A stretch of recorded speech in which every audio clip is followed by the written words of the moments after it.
Hello, everybody, and welcome back to another episode of Soldiers of the Lich Queen. It has been a while. Nope, that's not the right one. Nope. Codex Legendarium. Dang it. That was the last campaign. You just said it, and you had me thinking about it, and then now I just said the wrong one. It was on purpose. I thought that was a goof. No. Welcome back to another episode. Surprise! We're continuing the last campaign. We dropped this one. No, this is Codex Legendarium. Hello and welcome. It's been a few weeks. We had our holiday break and we had an unexpected week off the week before that, so it has been almost since November, I think, since we've seen you. December 5th. Yeah, so we took most of December off, but we're back. We're going to be back on track again, so we should be back again next week to continue. Justin, any announcements as we come into the new year? Yep. And they would be? Yeah. As always, we have a link tree. If you're in chat, you can just type in !links and you can find our link tree. It has links to our Twitch, Patreon, Twitter, Facebook, YouTube, and our Tiltify page where we donate money or we raise money for Color of Change. Patreon, I'm getting back into doing stuff monthly on the Patreon. It's just been a hot minute. I've been dealing with a bunch of bullshit. That's it. Basically. All right. Then I should probably do some recapping because it's been a while, and especially because Justin missed the last session. So, yep. Going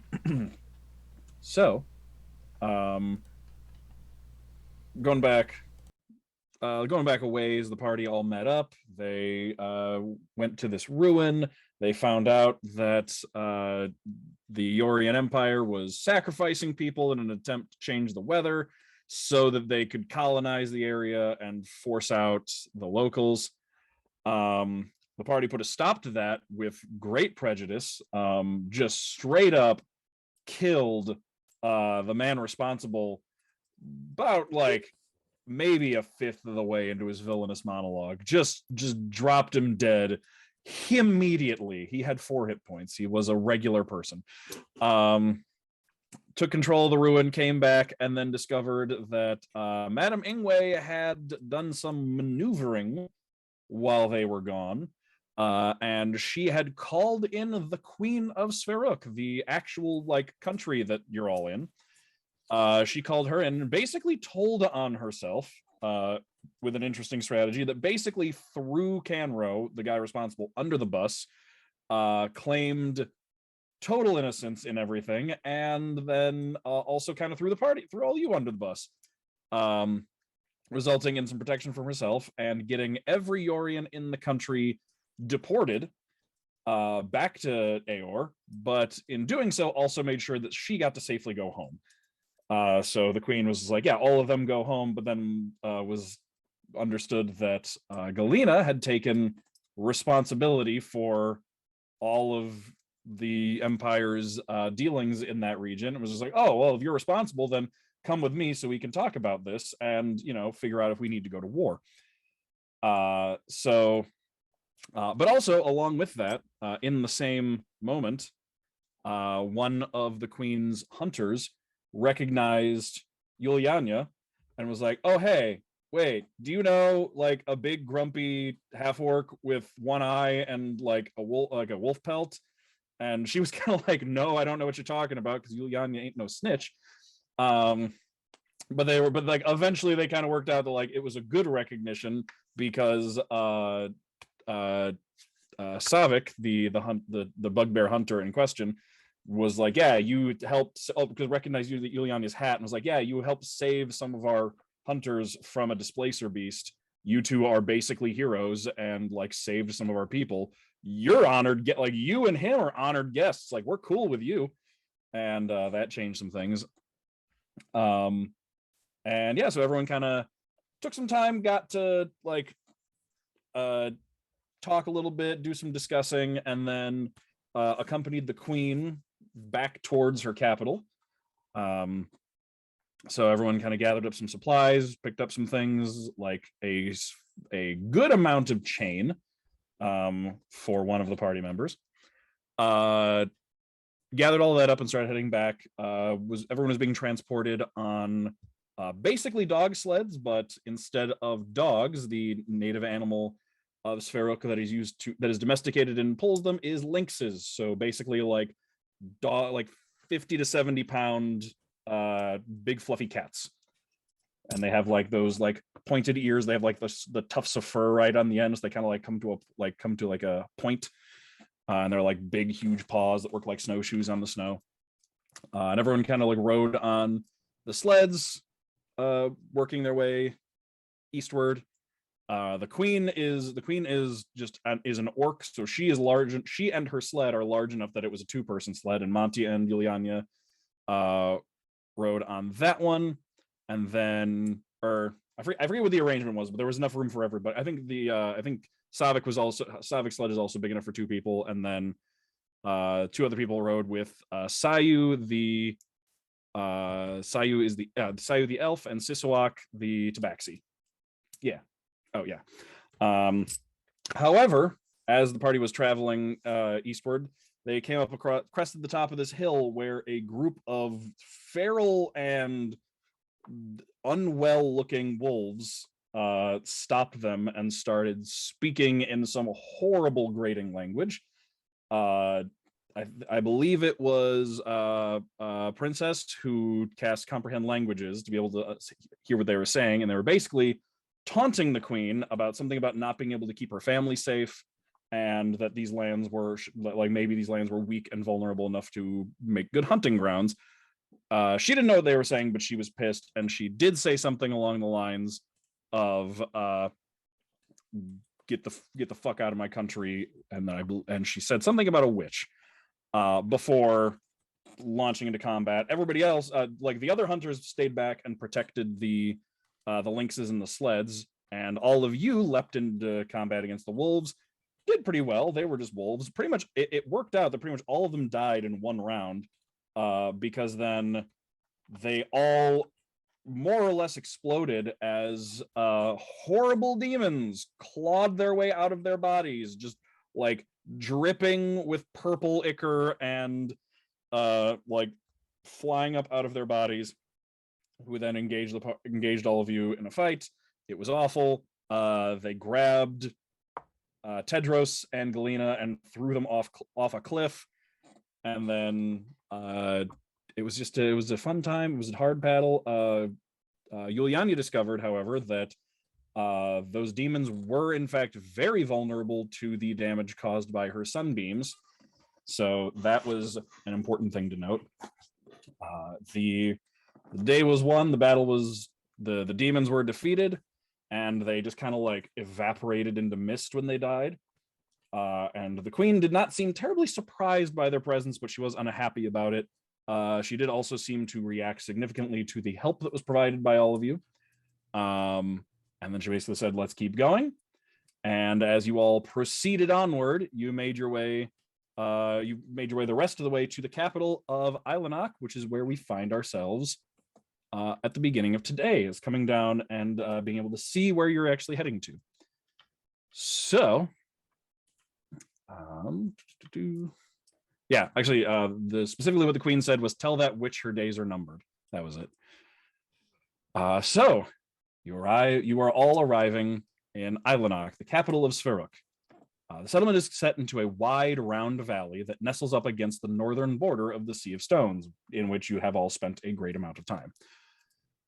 As you come down, you can see that the valley is a bit warmer than the surrounding area. The edge of it is surrounded by the stones from the Sea of Stones, which the stones in the Sea of Stones are all very dark and catch the sunlight really well.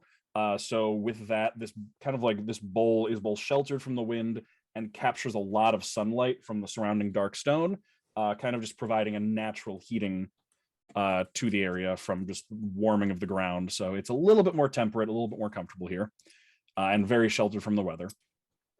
You can see just enough so like some tough tundra grass is poking up through the snow, and there's even some bare patches. As you're making your way down, there's pretty much only one entrance to the valley, because you have to come at it. You have to kind of sweep around and come at it from the north, because to the south and east and west is kind of like surrounded by the Stone Sea. This is almost like a little pocket dug into the northern edge of the Stone Sea, so there's only one avenue of approach. You can see that this valley is kind of dotted with a collection of homesteads that are kind of spread out throughout it, kind of not really at any even intervals or anything, just kind of spread out almost seemingly randomly to your untrained eye. The houses and structures you can see as you pass by them, they're primarily dug into the ground like sod houses, almost like hobbit hole style, to both preserve resources and heat. All of them are within pretty much all of them are within like a network of line of sight of each other. Like none of at anytime you're passing one, you can see at least one more as well.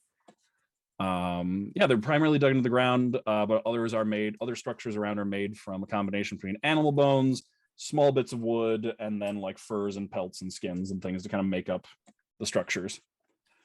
And then as you ride up to the actual settlement, you see the settlement of Ilanok itself, which for two of you is a familiar sight. You can see that it is surrounded by a wall made of huge flat pieces of shale rock from the Stone Sea. But these pieces are maybe like 10 to 20 feet tall. And they're still flat. They're maybe only like 6 inches thick at the thickest. And all of them are basically just jammed into the ground, like overlapping.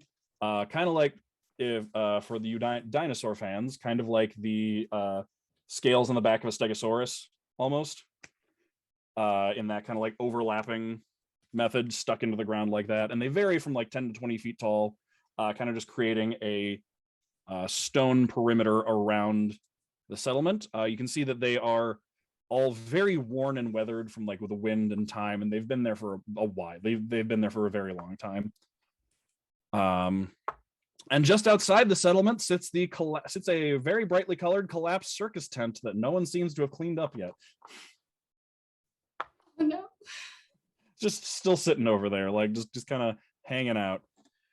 So you kind of pull up into the front of the settlement, and there's just an opening. There's not really gates or anything. There's just like a gap at the front of the wall where you pull in, and the queen and the hunters all kind of like step off of the sleds, and some people kind of come forward to take the sleds away, start unhooking the lynxes, and like take them to where they're going to be taken care of. The hunters themselves actually kind of split off at this point. Like they say their goodbyes and they start heading off and bringing in their own lynxes, and some like an attendant comes and grabs the queen's sled and her lynxes and leads them away. And she turns to all of you and says, welcome to Ilanok. And all of you can also see it's a pretty, like, all the buildings are pretty low, like pretty much one story for the most part. There is one exception that is a huge A-frame building that like dominates the landscape close to the back of the settlement. And she says, if it's all right with you, I will be taking you to our lodge house in the back for food and rest. It's a bit late at night to do any business at this point, I think. And it's like, it's getting dark, which especially for the summer in the tundra it's late by the time you actually get into the settlement.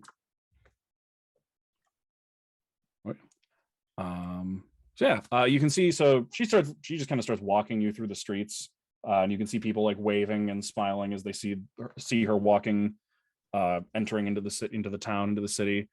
You pass through the streets, you can see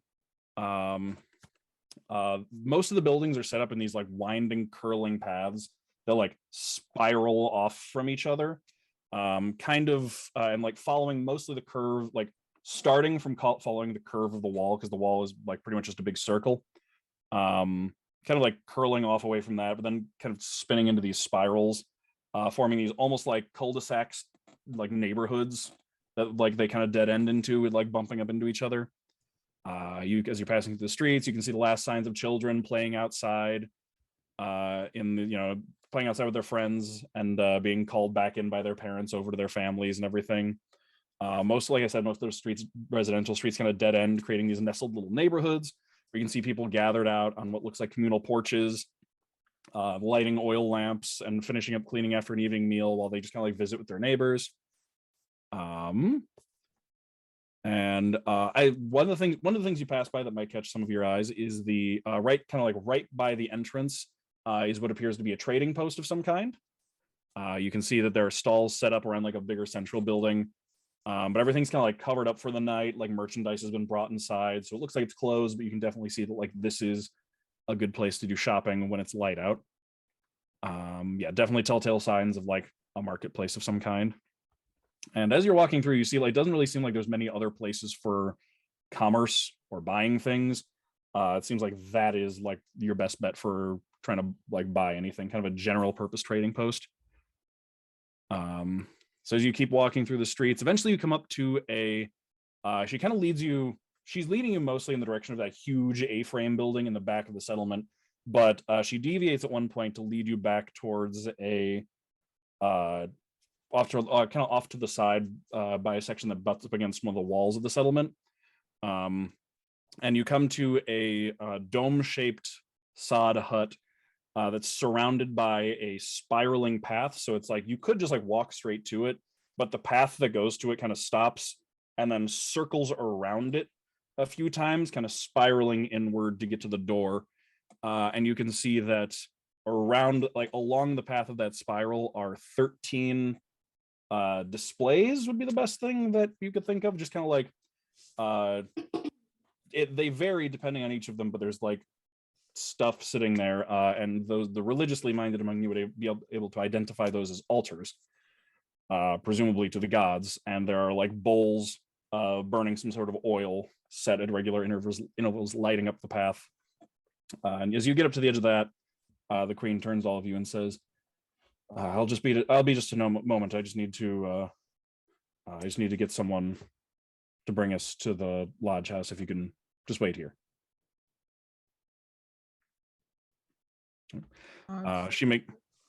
She walks away. She walks along the path. She doesn't like it's very clear you could just like cut across the path and get there in a much shorter amount of time, but she walks the full circle of the path, and you can see that like as she passes by, she kind of like idly passes a hand over a select few of the altars as she makes her way up. And then she makes her way to the hut and knocks, leaving you all there just kind of like standing around looking for a moment as she goes up to the hut. The entrance to the hut is facing away from you, so she's out of your line of sight as she's doing whatever it is she's doing. So while you're all standing there, there's been a lot of me talking for right now. Is there anything in particular like you're all looking for, or just like want to observe or ask about as we're paused at this point? Tedros, do any of those altars look familiar to you? That was exactly what I was going to ask. I would say roll a religion check to see, because this is not a religion with which you're familiar, but you could know about it. That's a dirty 20. Okay. Then you would be able to identify these are altars to what are known as the Southern gods. They are not exclusive to Sveruuk. They're actually pretty much worshipped for several, like this entire region, basically. Mostly anywhere where it's like cold and snowy, and even a little bit north of that tundra line worships these gods. And you would be able to see they are in no particular order. These are altars to Enkalor, the god of peace, Belinda, the goddess of trickery. One is known as Mundor, the singing ice cave, which is a god of knowledge. It's a location, but it's kind of like it's a location, but it's intelligent. And it's supposed to like move from place to place. It's one of those things where it's like it shows up when you need it, and it's never in the same place twice. Nephrim, the god of light, who you said was a dirty 20? Mm-hmm. Okay. You would know that Nephrim, despite being a god of light, is one of the gods that has the most complex relationship with the people in the Southern Pantheon. Like, is not like most places when they have a god of light, it's usually like general, just good vibes towards that god. Nephrim has a very complicated relationship, and usually has a very tense relationship with the people within the framework of the religion.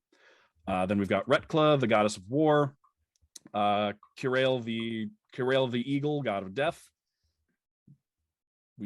I've mentioned that one before. Oh, you mean the super sexy eagle who's an eagle and also just crazy sexy? That is the opinion that has been. Yeah. Okay. Moving on. Varak, the god of disaster, who is another one for being a god of disaster, is not viewed as a like completely bad deity within the pantheon, like is welcomed as a member of the pantheon. Is there also a hottie? It's, you know, a lot of these don't really necessarily, pretty much all of these don't really necessarily have a physical description because like it's just stories, but like Sexy. yeah. Perele, the god of loyalty and protection. This one is actually like the closest they have to like an evil deity within the pantheon. Is known as the tempting hermit, is the god of forbidden knowledge and temptation.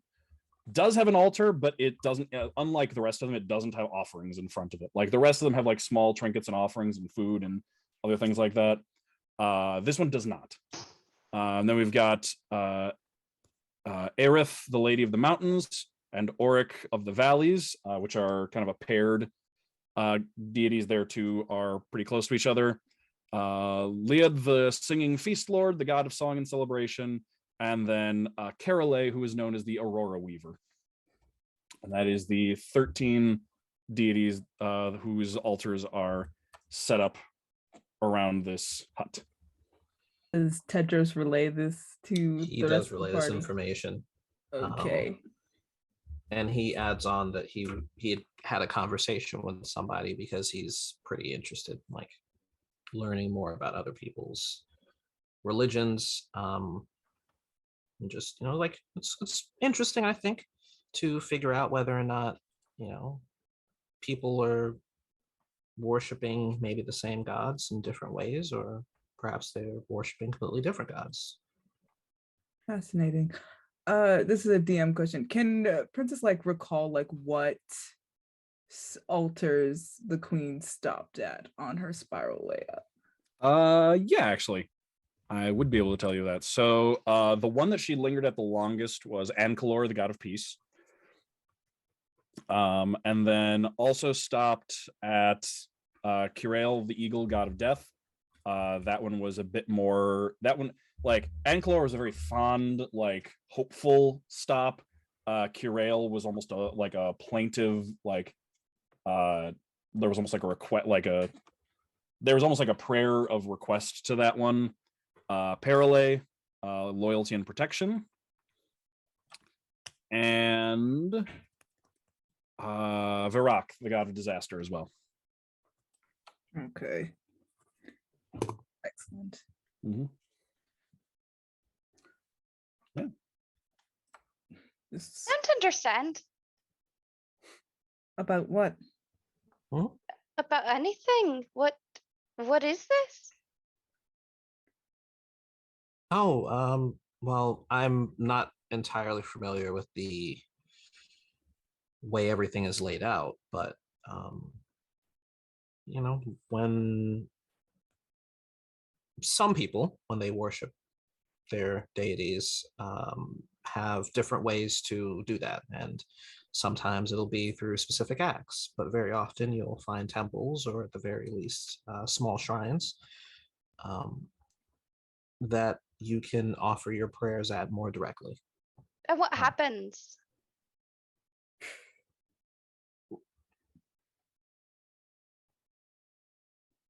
Nothing most of the time. But then why do it? Well, sometimes something happens. Sometimes something happens. Yeah. We don't have this in the valley. Well, you might do things in different ways. Some people, rather than worshiping gods, may connect more with their ancestors, or may speak more closely to the spirits of nature. Well, my ancestors are cabbages. I don't get it. What? Well, I popped out of the cabbage field. I don't have ancestors, only vegetables. And I don't have gods. We don't have deities. I don't understand. Is there no cabbage god? Cabbage god? Yeah. Like a god of cabbages. I never thought of it that way. Maybe the god of cabbages is your ancestor. Don't give her ideas. I mean, If it helps you, where I'm from, we don't have gods either. So Really? yeah. See, Monty and we make sense. I don't get any of the rest of this. How long has the queen been in this temple? Not long. She's heading back at this point. All right. You can see her walking back along the path again. But At this point, I'm just a little confused because you worship these deities because they do just something sometimes. I mean, there's a lot of things that have happened and the deities didn't really do anything. But we just passed. I mean, did you not see what we just passed? I did. Okay, so here's the thing. You have asked perhaps one of the greatest questions that humanity has ever asked, as to the nature of the gods. So I'm just gonna go ahead and say I don't have a proper answer for you. When the circus was attacked, I was alone. There weren't any gods to help me.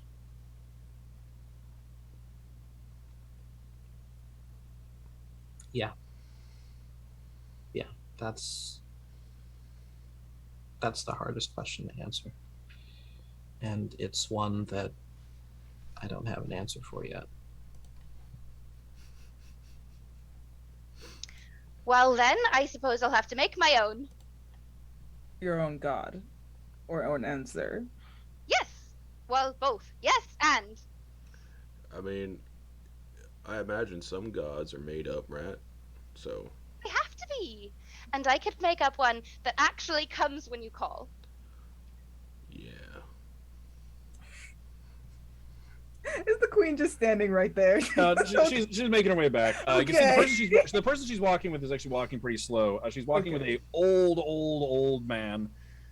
He's a short, hunched, old human man, and as he approaches, you can see he's wearing like kind of curled up under furs and robes, completely bald head with a kind of like scraggly white beard. You can see he's got as he comes up, you see one of his eyes is completely milky white, and he has a series of colorful pigments painted onto his face in concentric circles, starting from that eye and kind of working their way outward across like the surface of his face and onto his head. And then he's wearing some kind of purple stain on his lips, and then has jewelry made of bone and like rings on his ears and nose as he comes up, and he's leaning on a walking stick as he walks up next to the queen, like leans one on the walking stick and she's also like offering an arm for him to lean on. And as she walks up, she says, this is Kilan. He is our trusted healer and medicine maker and keeper of stories. I need to consult with him tonight, so I stopped by to pick him up on our way to the lodge. Keeper of stories. I bet he made up all the gods. No, I wish I could claim credit for all of the stories, but no, I'm just a keeper. I'm not a writer myself. So then someone lied to you. Right. Yulyanya,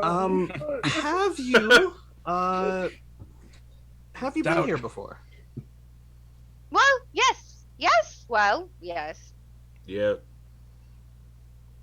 Awesome. I am new, and it would be great if you could take me for a walk and just show me some things so I get acclimated, and then we'll come back. I think I'm a little bit stiff from the ride and the I was drop. only here for like a day, so I only saw a little bit, and sister didn't really let me leave the hotel except for with her, but I could show you where we went to eat.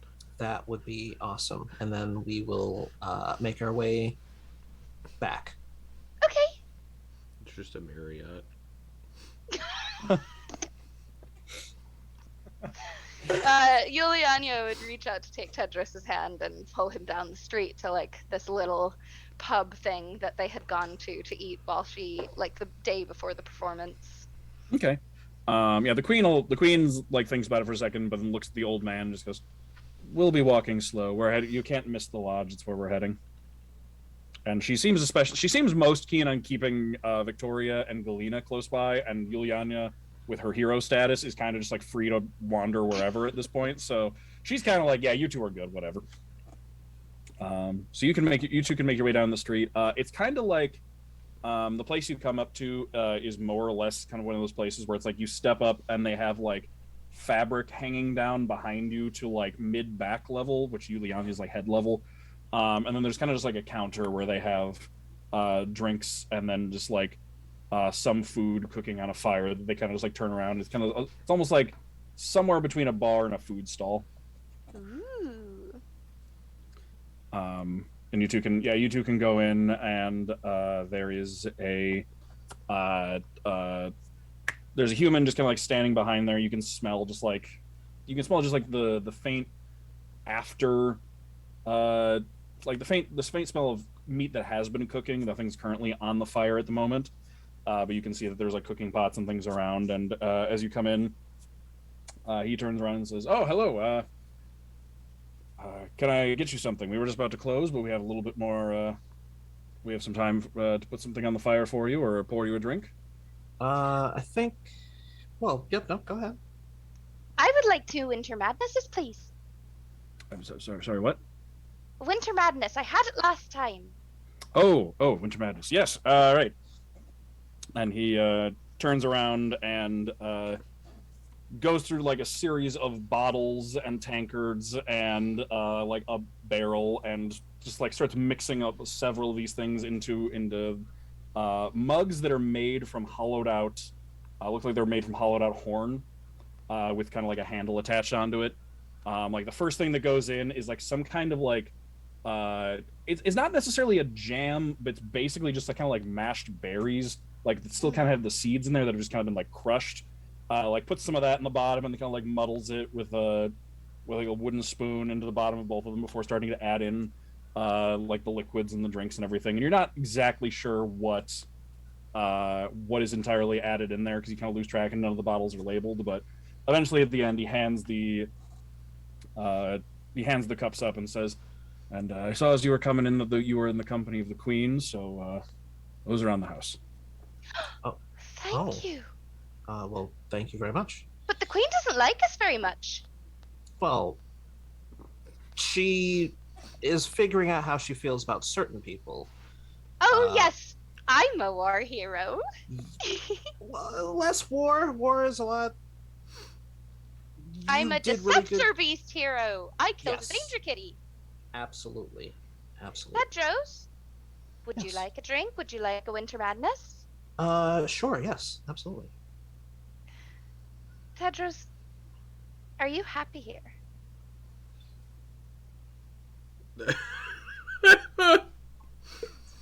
I'm. Oh wow. Yeah, I am. I'm happy not being where I was. Really? Yeah. Well, that's sad and happy at the same time. Isn't it? I'm happy to be here with you, Tedros. I'm a little confused a lot, but you always explain things to me nicely. Well, of course. Why wouldn't I? Well, I have to be by myself a lot, and not a lot of people like to explain things to me at all. Well, if you want people to understand things, you have to teach them. And if you aren't willing to teach them, then what are you doing? Who taught you? I taught myself a lot.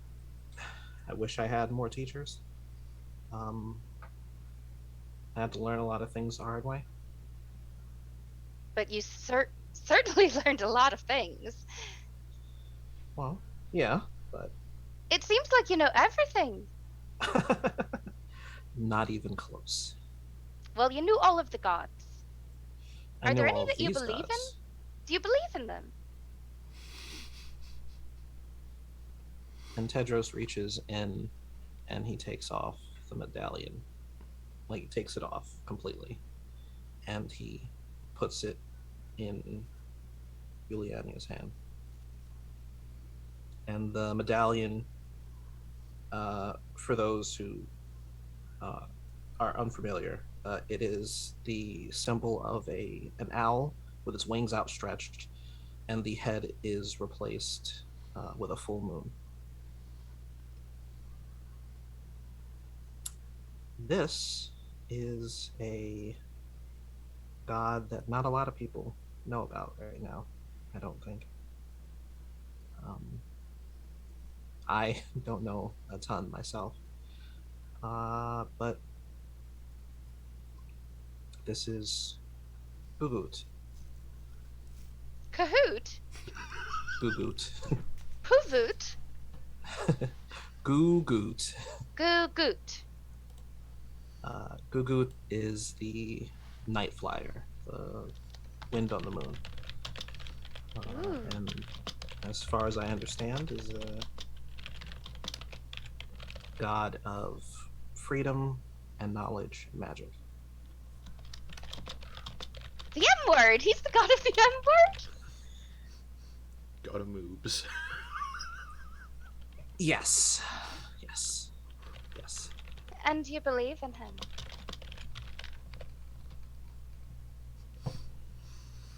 Well,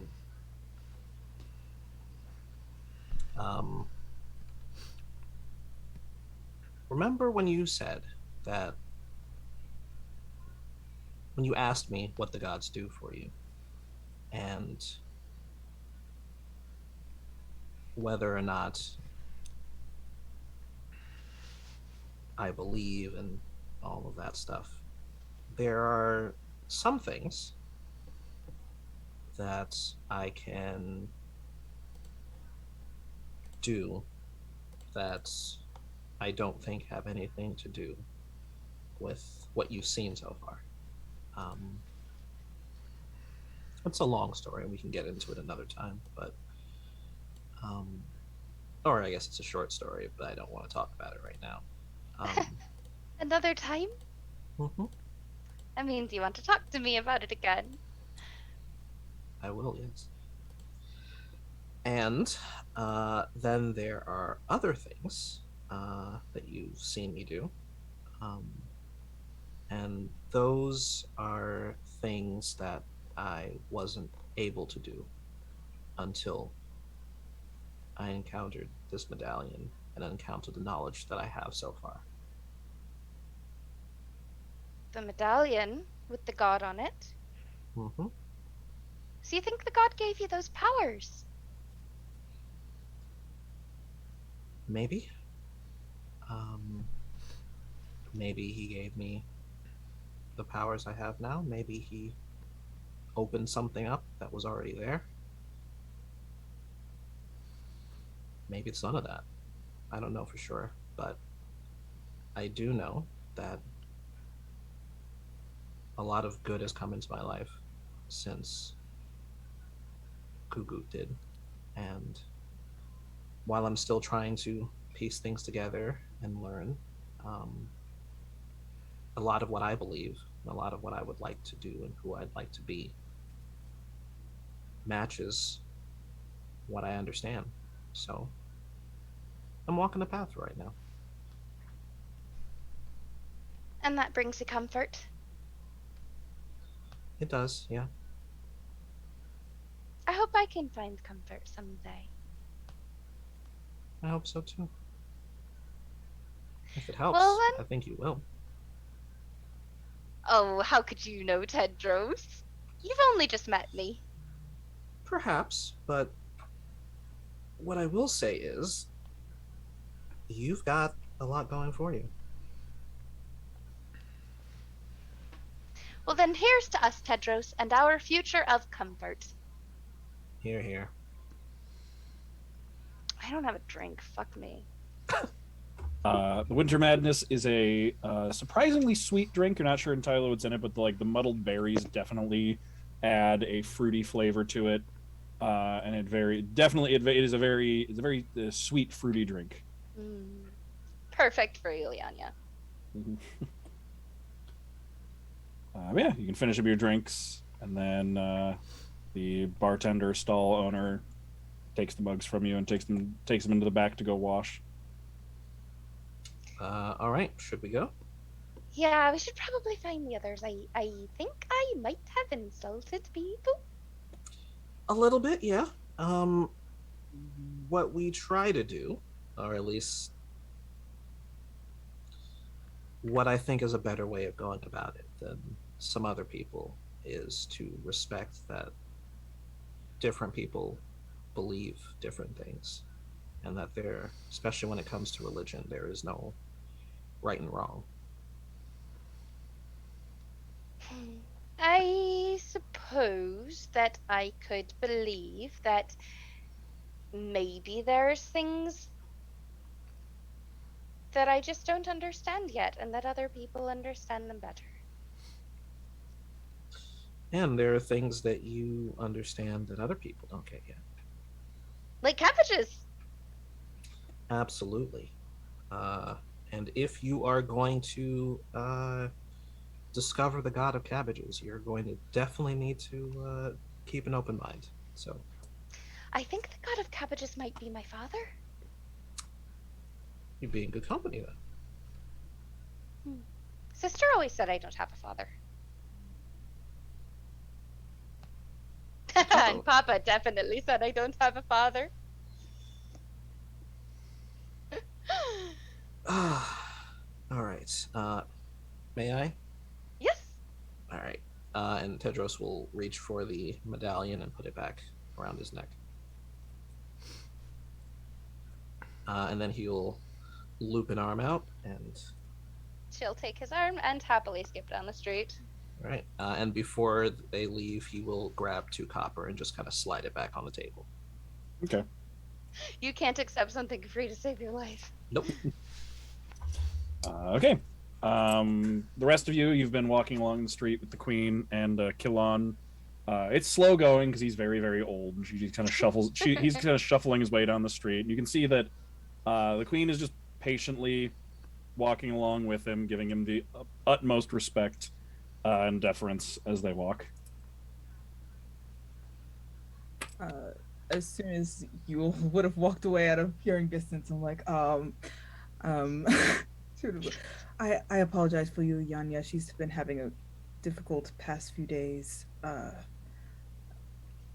She is the best of us. She's just speaks what's ever on her mind. Oh, think nothing of it. Doubt and honesty are healthy qualities in the young. Help you find the truth. And we here have very little time for delusion or dishonesty, so getting to the truth and finding your way to it quickly is a good, healthy thing to be able to do. I don't mind at all. And after a little while of walking, Yule and Tedros can catch up just about as you're getting up to that huge building. It is basically the way it's kind of set up. First of all, it's the largest concentration of wood you've seen in the entire settlement. Whatever trees that they've cut down went to build this place. The best way I can describe it is it's kind of like a triangular cone on its side, if that makes sense. So it starts at one end, kind of at a point, and then it's kind of like an A-frame that gets bigger as it goes from the points out to one side, and then the other side is just a flat triangular face that's maybe about 40 feet tall at the peak. So it kind of gets like, as it goes from like the back to the front, like the whole building gets larger and larger until you get to this front entrance, where you can see a huge pair of double doors that currently are sitting completely open. The queen leads everyone through.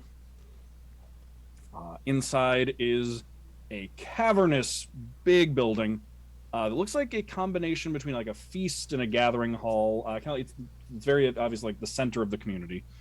The floor is stone and descends down towards the center, kind of like stadium seats, like steps. And then the middle of the building is like the middle, like where all of the like everything kind of like goes down to the lowest level. Has big long fire pits set at intervals that look like they're kept continuously burning. And although it steps down, it doesn't step down evenly. It kind of like steps down and then up and then down, and like at uneven intervals, but at a repeating pattern. It takes a second to recognize, but eventually you can identify. It goes basically floor, bench, table, floor, bench, table, floor, bench, table.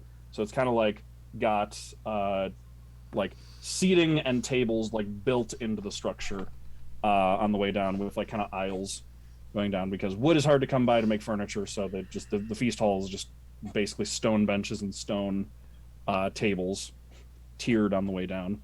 It looks like it's pretty much got enough, like because of that and kind of like how it's set up, it looks like it creates enough seating space for probably the entire settlement to eat in here. Granted, the entire settlement isn't very big, maybe a couple hundred people. And pretty much as soon as you get into the building, you're greeted by another person, a man with kind of like middling height, about middle age, these long dark hair with fresh holly sprigs woven into it. Very soft, kind eyes, a very shiny, well-maintained beard, wearing like a voluminous robe of very soft fabric that looks like it's much more suited to indoor use than outdoor. And he's got finely carved wooden rings on his fingers that are coated in colorful resin to keep them protected. And he has like a spiral-shaped wooden earring kind of twisted into each ear, basically kind of like put in and like spiraled around, so the center of the spiral is at his ear. And he first as he walks up, he immediately walks up to the queen, and she kind of like bends down to immediately just like wrap him up in a hug as the two of them embrace. And you can immediately see as she like wraps him up and pulls him up basically onto his tiptoes in a hug. You can see like just like the tension in her shoulders that was like all the way up to her ears basically like softens a little, not all the way, but like definitely there's just like a breath of relief. And then as they part, he just holds up a hand to the side of her face. They say something quietly to each other, too quiet to hear, before she lets out a short laugh, the first time you've heard her laugh since you've seen her. And then she just like puts a hand in the back of his head, leans down and kisses him on the forehead, before turning back to the group. And then she says, "This is Suluki, my husband. He tends to the lodge and our household. He'll see to your needs and get you all food and beds for the night." And he says, "Hello, yes, I understand you're guests here. My name is Suluki. You can call me Suli. That's perfectly fine. It's very nice to meet all of you and very nice to have you in our home." Suli? Yes. All right. And the queen, you can tell she's ready to go, just like get her alone time for the night. She feels like, you can tell she's had a long day, possibly a long month or year. But she turns and says to you, "Not only did all of you fight beside me today, but the south wind itself came to your aid. You are all guests in my home tonight. Suli will provide you with beds, food, and can show you a place to bathe if you like. You may go where you please, but I would speak with all of you after breakfast in the morning." All right. Thank you. Good night, Queen. Good night. And she heads to the back. She brings Kilon, the storytelling, medicine making priest, back towards, you can see the narrowest part of the building where everything kind of like comes to a point. There's a wall before you get to that section and like a door, and it looks like that section is kind of closed off, and it looks like that part, the narrowest part of the building, is where the queen and her husband live. So she makes her way over to there, and then Suliel turns to you and says, "Well, I can show you around. Oh, I'm so sorry. I've introduced myself. I don't know who all of you are. What are your names?" Montblanc. Nice to meet you.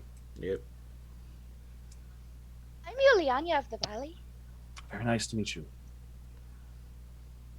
Tedros. Hello. Nice to meet you as well. I go by Princess. All right, Princess. Lovely to meet you. I am Lady Viktoria, and this is my sister, Lady Galina. Very nice to meet you, Lady Viktoria, Lady Galina. Would you like me to show you to the guest rooms? That would be wonderful, thank you. All right. There's just a little bit. There's up a few steps. I hope that's all right. He goes over to a table and he picks up a kind of almost like boat-shaped clay, or it's either clay or stone. It's hard to tell. Kind of almost bowl with a wick in it, and kind of just like a lump of what looks like animal fat that he takes. There's one already burning on the table that he takes like a little stick and uses it to light, and the wick starts burning along the edge of the bowl, and you can tell that like the lump of animal fat kind of liquefies and flows into the wick to create like a little oil lamp. Because it's dark out, so like this chamber is lit by all the continuously burning fire pits in the middle of the room, but as he takes you towards like side doorway, you can tell like the outer and rest of the parts of the building are a little darker.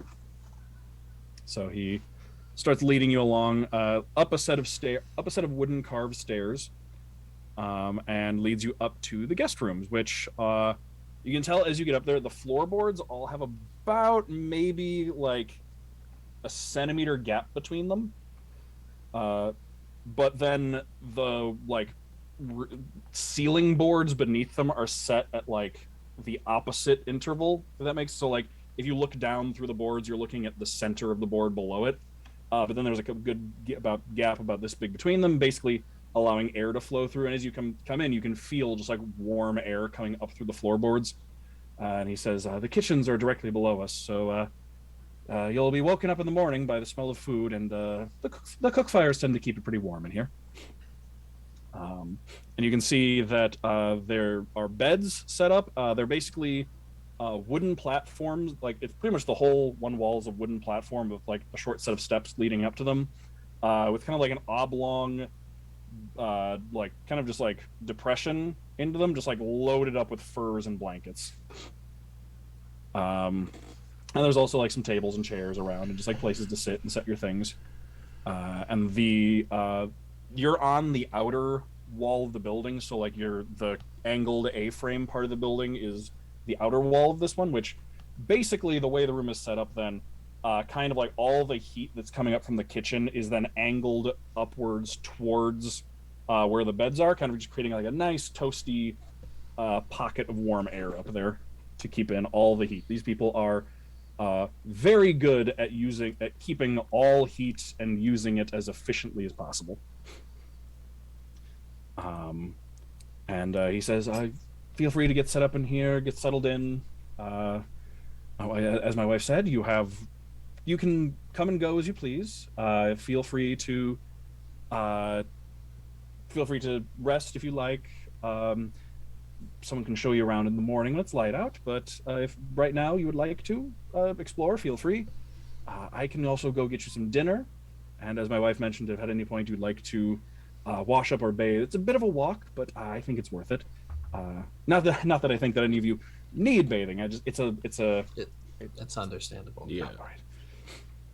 I could use a bath. I think I stink. Yeah, all right. yeah, Why don't I a little? Why don't I get you dinner, and then once you're done eating, I can take anyone who'd like a bath to the baths. All right. Well, I could assist you getting food for us. There's quite a few of us. Oh, well, that'd be very, very nice of you. Thank you.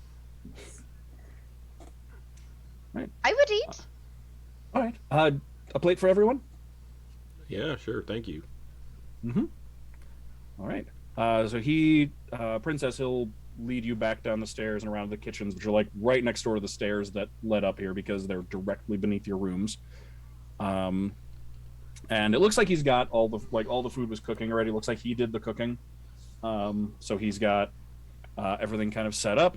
He starts kind of doling out things onto plates. He didn't know how many people were coming, so he pulls out 6 plates as you get down there. The dinner is some kind of meat with what looks like boiled root vegetables, and then more like similar to what Tedros and Yulyanya, saw in the bar, is like kind of just like that mashed berry paste. For the vegans in the party, I'm just gonna be like, oh, well, there's some of us who don't eat meat. If you could just make this plate just... that's not too much to ask. No, not at all, not at all.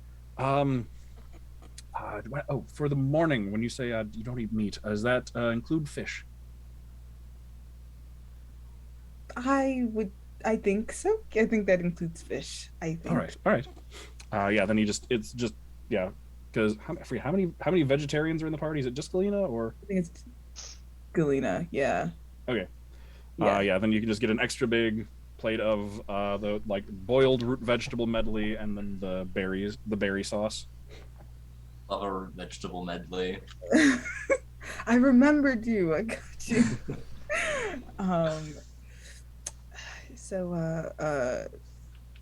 Did you make this?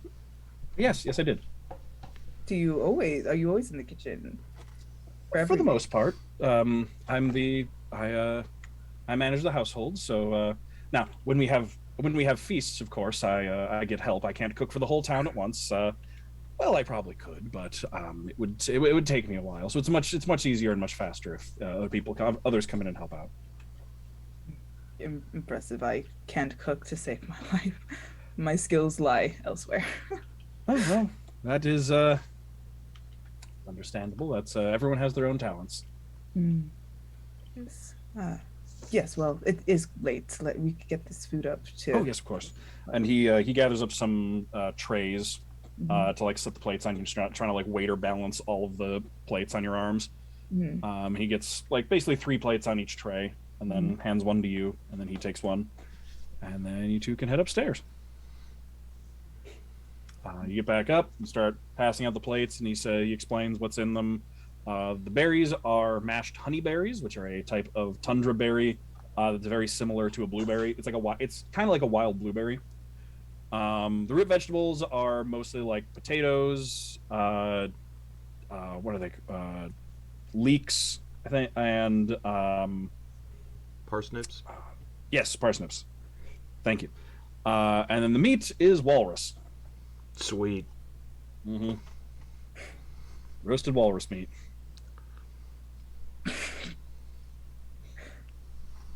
Is he just standing there? Oh no, he hands out the food, and then like once he's got it all, he like stacks up the 2 trays. Once he's got it to everybody, he goes around, he like lights the lamps in the room to make sure that you know where the light is and everything, and like shows you like kind of like gives you the basic rundown of everything. But then once he's got the food handed out and got you all set up, he says, I'll leave you to your food. If you have any questions or anything, or whenever you're ready for your baths, I'll just be downstairs tidying up. Thank you. And then he leaves.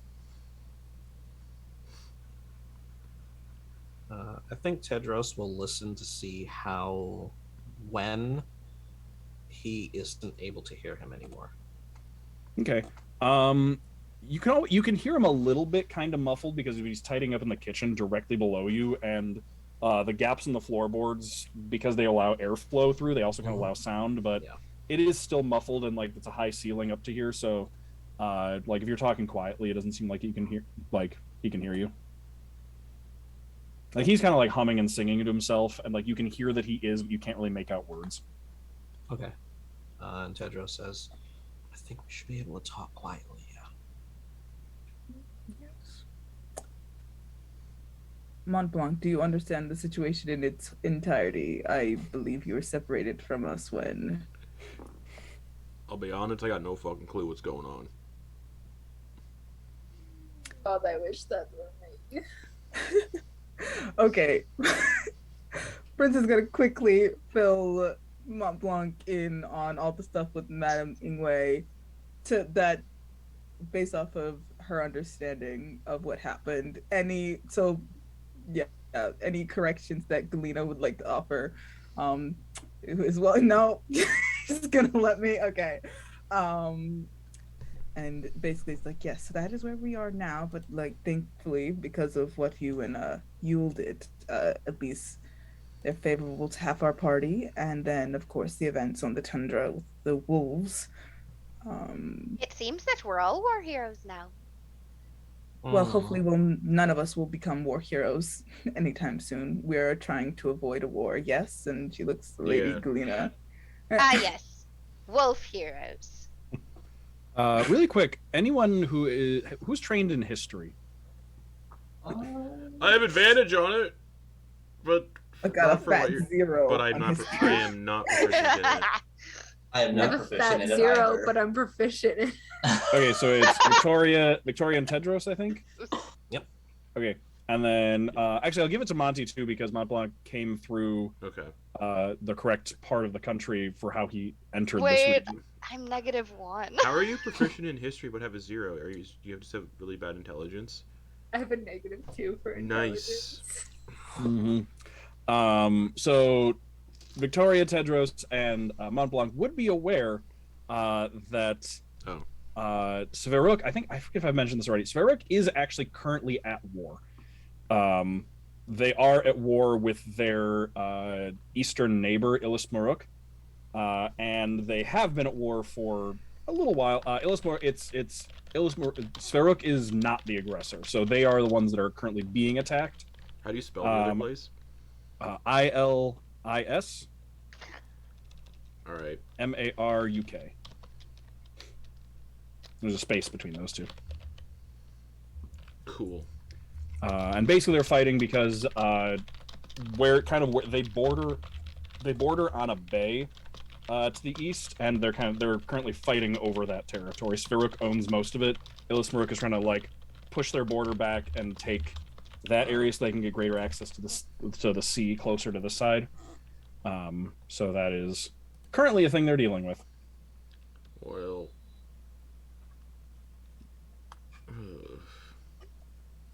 yep. Is this information shared? Yeah. Yes. Okay. Or the others can share it. War. What is it good for? Nothing. So, well, absolutely nothing. Absolutely nothing.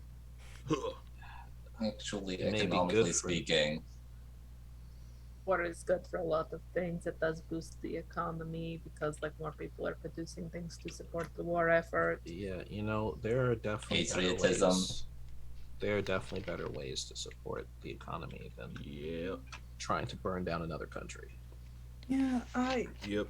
every time you speak, it makes me like your empire just a little less. It's not my empire. I am not from it. I just live there.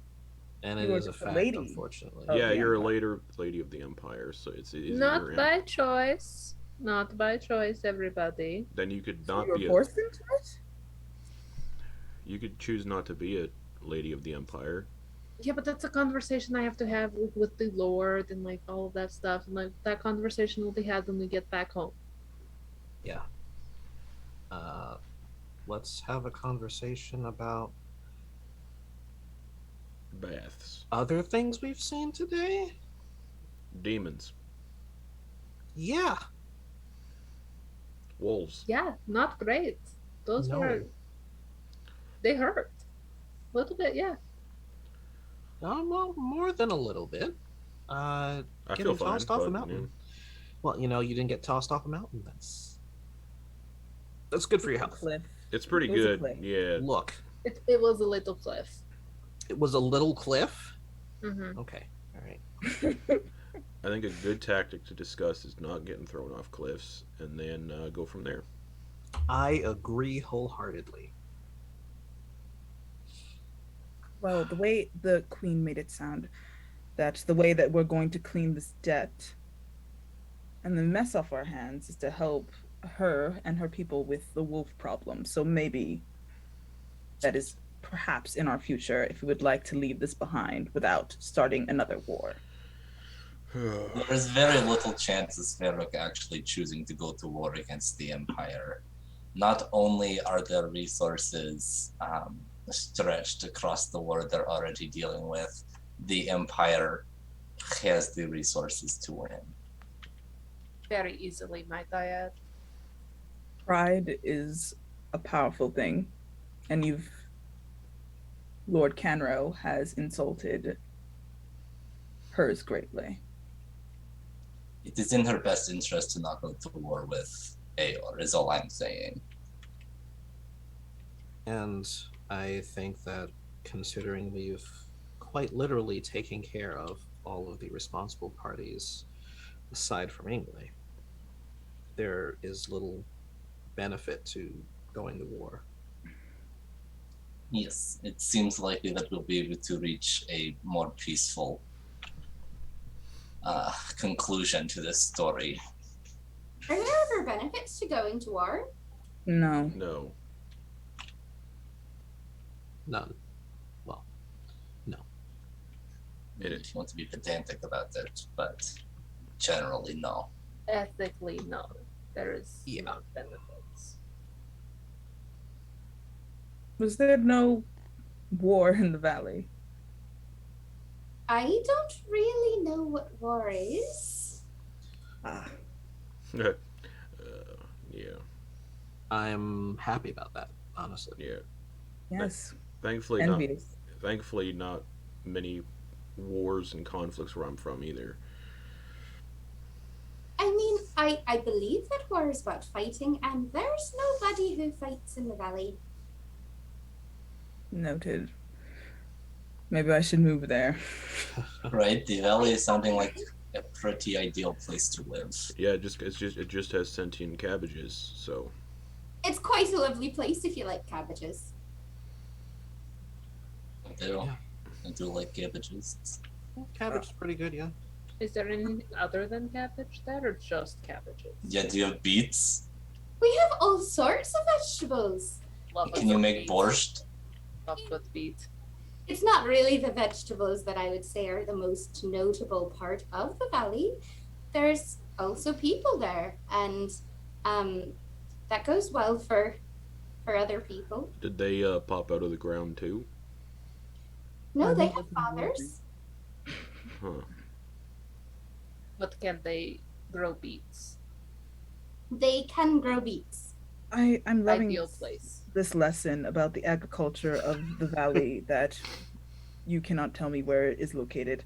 But I would like just a united front when we go talk to the queen tomorrow, because though their setup right here seems to be very casual, she is still a queen who may wage war, whether or not she may win or not.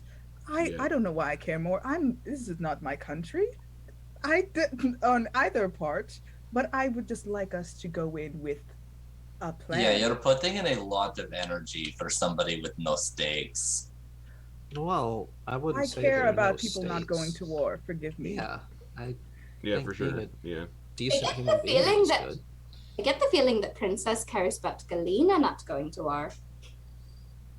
I was I- born in a war, and I would like not to see it ever again. Anywhere. Yeah, that's fair. 100%. Especially over not something so foolish, when we, as a collective, have a way to stop it. Prince is going to pull out the letter. I have a vested interest in the affairs of your empire now, so I consider it my business. Sorry, what is your vested interest? Okay. Am I supposed to know what this letter is? I'm so The sorry. letter that Mr. Elaine left about. Oh, yes. That, the- that they had informants the or something in the Empire already. Yes. Yeah. Yes. Okay, yes. Sorry. Okay, it's been a stressful few days. It's fine. Is Galina doing okay after that Yeah. last Are you? battle? I could tell you've been very quiet. Yeah, no, she's like expressly not spoken to the queen or anybody who she views as like higher ranking. So like she's also like refused to speak to the queen's husband. She's overall just not doing well. Sorry, who all was in the trench during that last battle? Who got dropped off a cliff? Yeah, Galina. Galina was there. Galina and Tedros, yeah. if I understand that this is quite a lot, I would be fine being the face, the voice right now. If you cannot, but I just need to know what to say.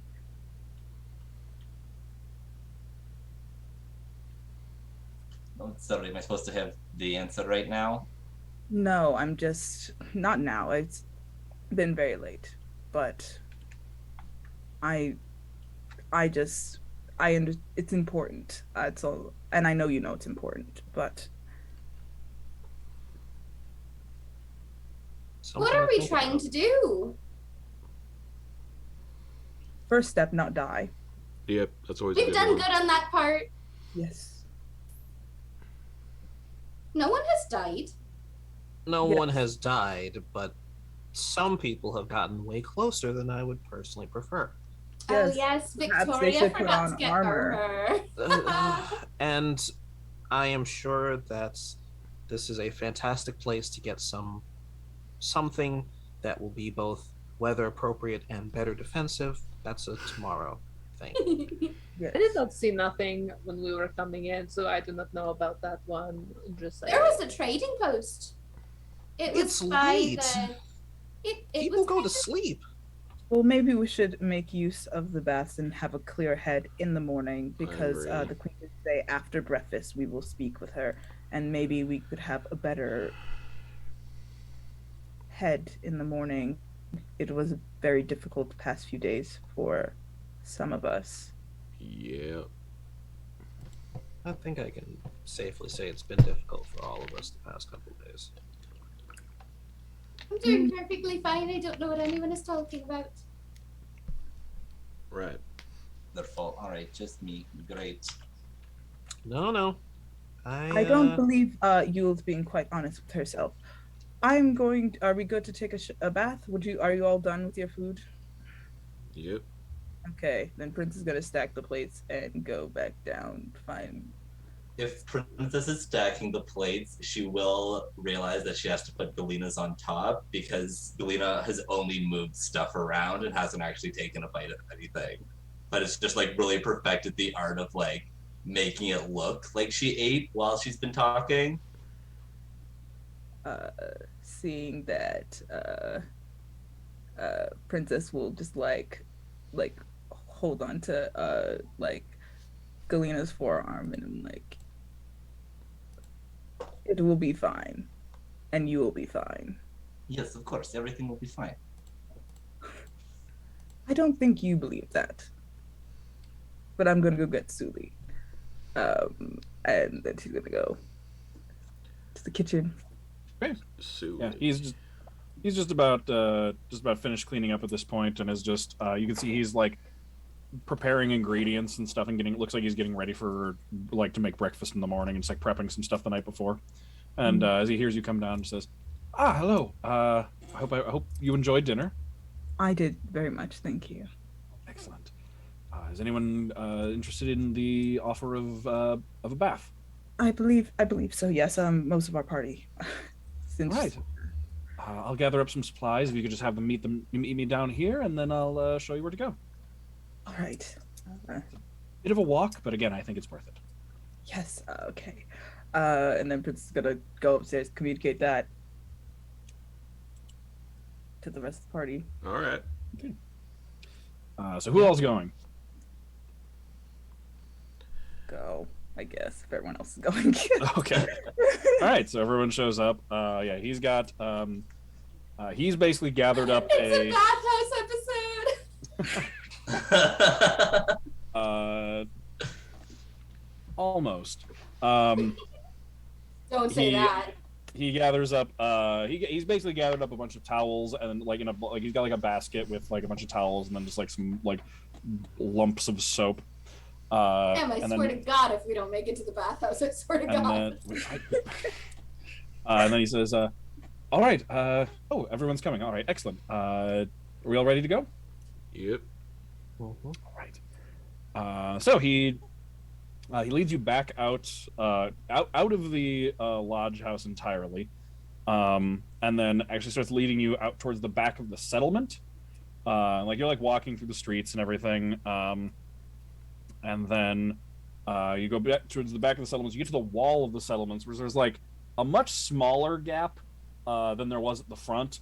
It's not even like a complete gap like this. It's more like a gap like this, where they just kind of like miss each other almost. Like you can like walk around.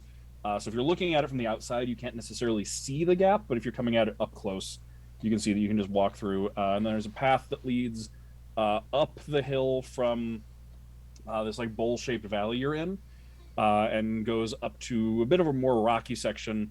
And you can see he's leading you towards a cave.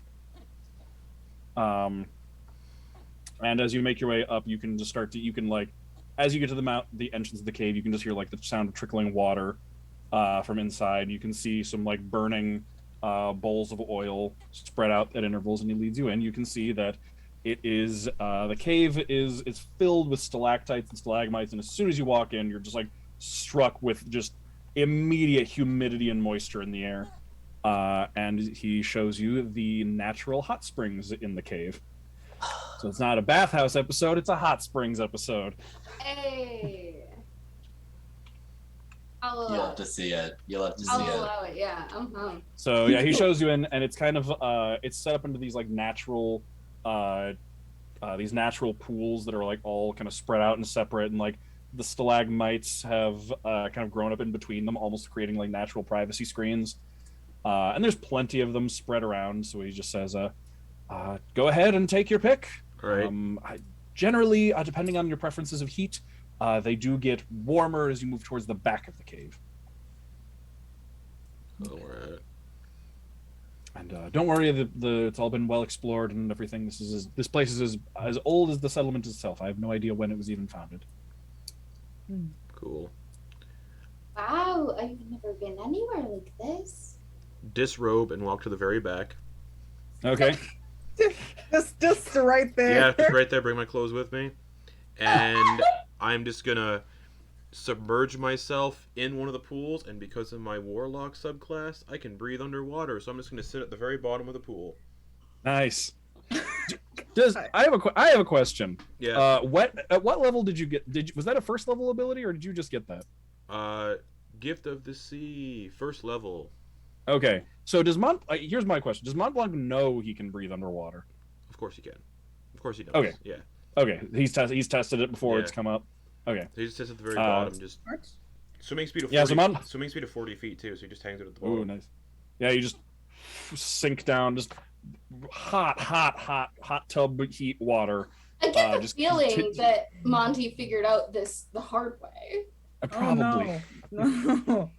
Oh. But yeah, Monty just like sinks down completely below the surface of this bubbling pool of water, and just aching muscles just soothed by the heat, just completely head to toe, and it's down there submerged. for 2 minutes, not coming up. I don't know.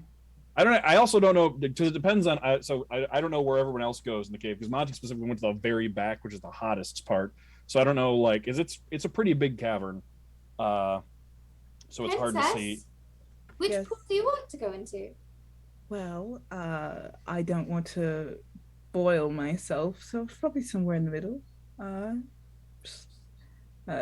Prince is gonna like not remove her clothes right in front of what she is thinking in her head is a king. Probably not the same equivalent, but she's gonna just like go somewhere around the middle pools. I mean, I hear a queen needs no king, so who's to say? Yeah, somewhere. I don't know how the structure is set up.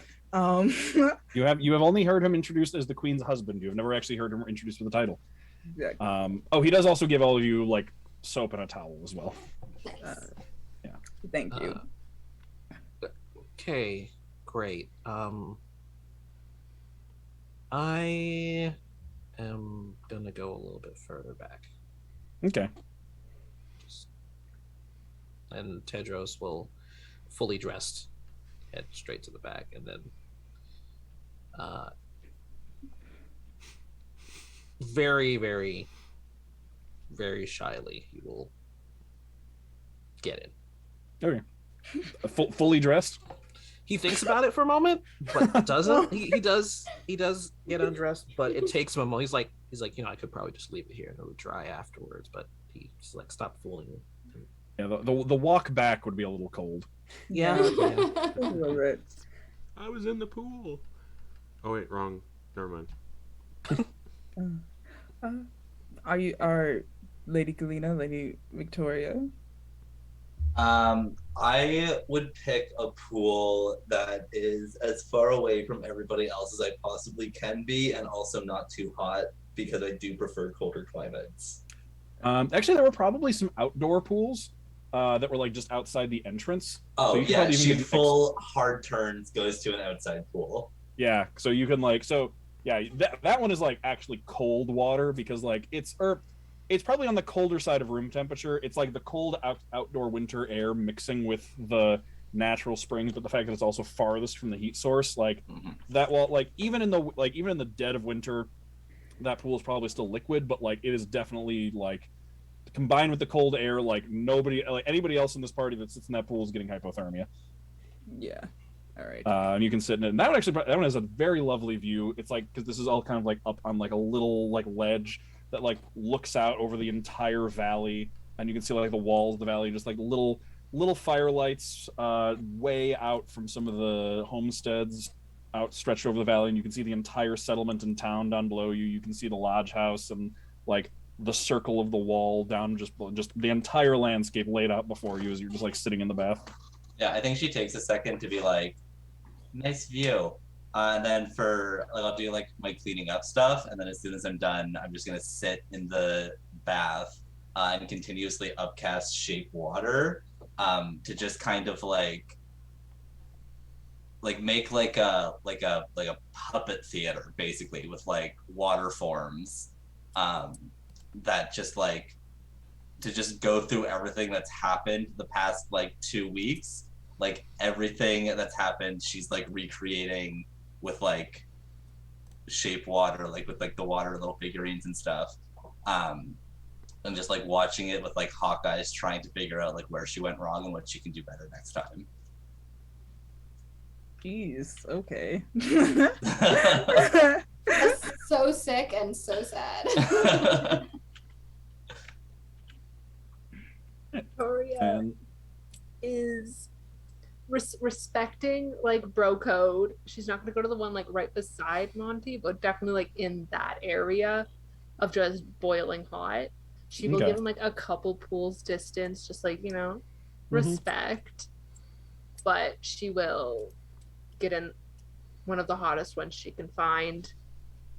She will like disrobe, take her hair out completely, and then just not as long as Monty, but like definitely like sink down, just get completely submerged, and then come up, do the bath thing, and then just like relax and feel like the only shred of warmth she's felt since she got to this godforsaken land. Yulyanya is looking at Princess like, would you like to join me? Yeah, do people not bathe together here? I suppose they don't. I don't know. I don't mind. I know you don't. Really? It's okay if we do together? Yes. Okay, thank you so much. I'm a little out of sorts here. Yes. I think it's and she says as well, she's walking towards the pool. I think it's just when a group of people who aren't from very different places come together, there's a clashing at first before they get along.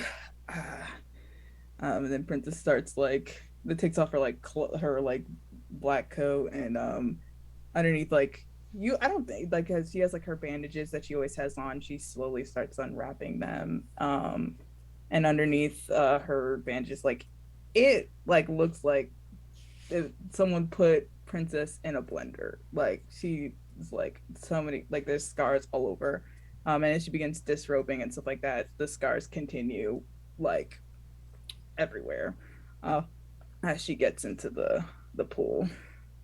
Yulyanya will drop the 10 cloaks that she chose to wear outside just now and obviously take off her little leotard and get in as well and ask, well, what is it like where you're from?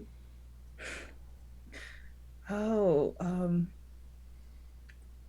it's beautiful. It's much warmer. Really? Yes. It's up north. Forest. Big old forest. A forest. So Mm. lots of trees. Are they tall? Well, I haven't been there since I was very small, so everything looks bigger when you're that age. I'd have to go back to tell. The valley is surrounded by trees, but there aren't many inside of it. Interesting. The valley seems like a very magical place. It's actually quite plain. There's no magic. The only magic that came was sister. Yes, your sister that's not your sister. Oh, yes. Sister's not my sister. She's someone amazing.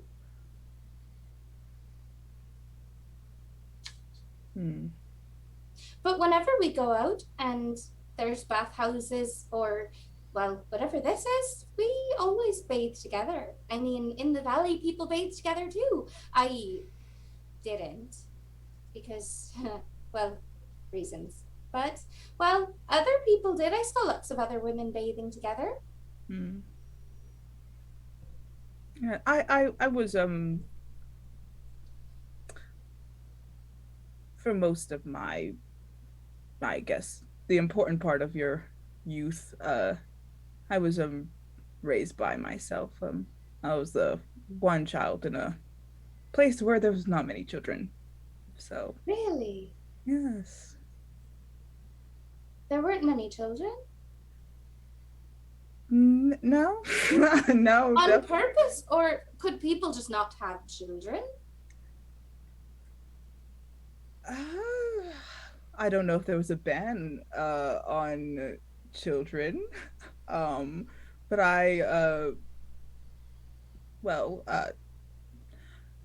the country I'm from up north, I only lived there for so long, and then I was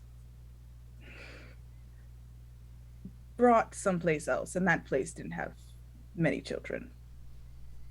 Oh, I had a lot of children around me, but I wasn't allowed to talk to them. You weren't allowed to talk to them? Well, I mean, they didn't want me to. At least not their parents. Their parents didn't want me to. Because of the cabbage thing. Yes, the cabbage thing. That makes sense. When you come from nothing and nowhere, people think that you'll take them there too. Interesting.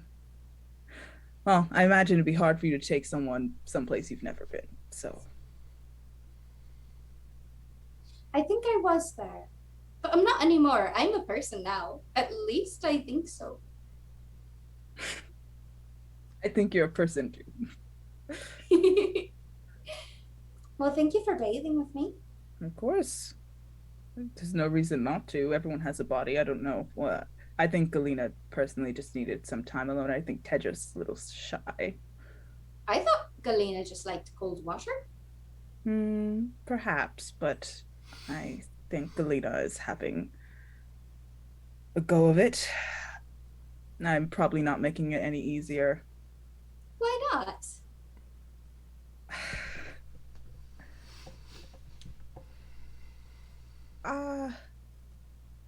I have very strict expectations of what nobility looks like and should act like. And I get very frustrated when it doesn't. But Galina is good, regardless of how I think people should act. The Empire is very confusing to me in the way it's run. I disagree with it entirely. But given recent information, learning that Galina and Viktoria is essentially 5 months old, it puts things into perspective. You speak of nobility, and I'd like to understand, but I mean, we don't have that in the valley. We have, well, farmers and townspeople. I'm not quite sure what a noble person is supposed to look like. So when I see Galina and Viktoria, that's what nobility is for me. That's what nobility is for lots of people. Like I said, they're good people. They command a room when they walk into it, and people listen to them. And they're very pretty. They are very pretty. But where I'm from, nobility is not a privilege. It's a duty. It is something that you do for other people. Being noble does not mean people listen to you just because you have a title. People listen to you because you know what you're doing, and what you're doing is for the best of those people. Being a noble means that you act on behalf of the people that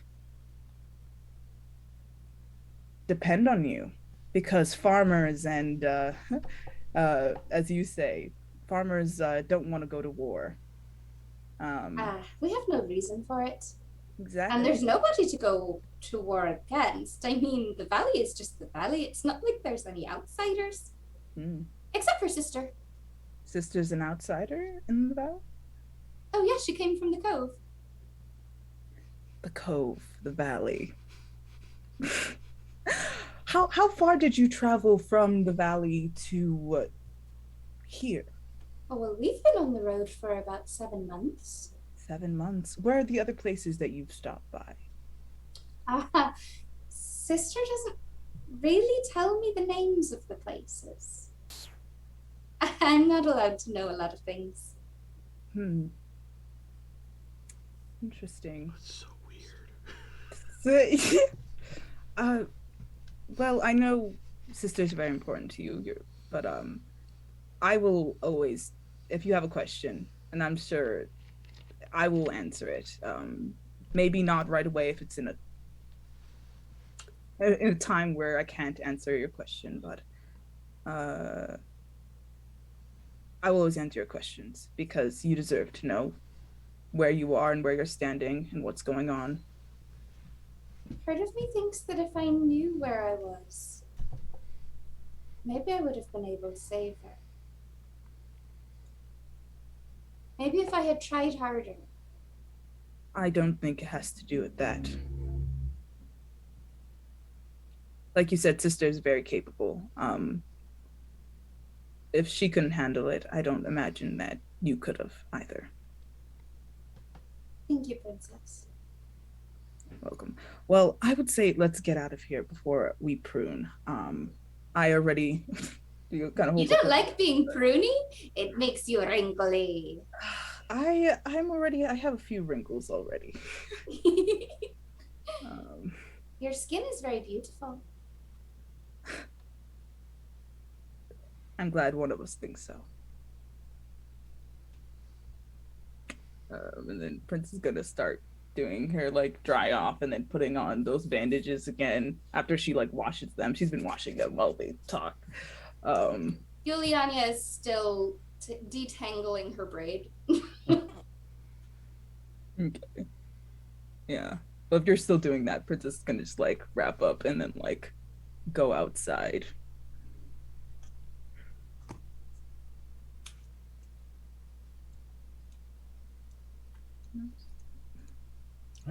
So y'all just kind of hang out, relax for a bit. Yeah, underwater the whole time. Yep. I would say after Yulyanya gets all detangled and everything, she would dry off and start putting her clothes back on and make her way all the way back to the back of the tavern and just stare deep into the water. Monty! You have to look around like to find him because he's not sticking up out of like any of them like everybody else is. You have to look around and eventually. Eyes closed. Yeah, you just see like. Are you in there? Under the water, can't hear you. Eyes closed.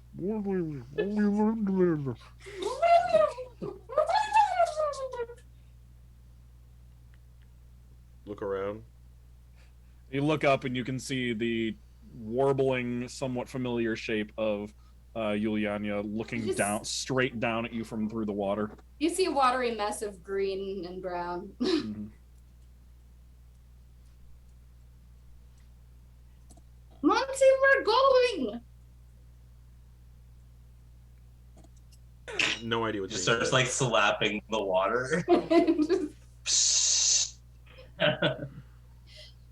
Don't make me cast a cantrip, Monty. I can't. Princess just wanted to leave. Like, she wasn't. She didn't need everyone else to follow. I assume we've been in the bath for a minute. It's been a while, yeah. And no one's questioning why Monty's under the water this entire time.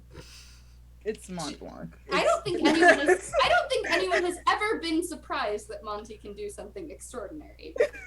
He summons a breathing tentacle water? out of thin air and shoots lasers. You told us Whatever. that your warlock had to do with this. Your creature had to do with the sea. Yeah, You said exactly. first. First, there's that. Just First, some, there's just that, some and- gills. Second, there's the fact that Yulyanya doesn't question anything that Sure. is abnormal. She questions all the normal shit.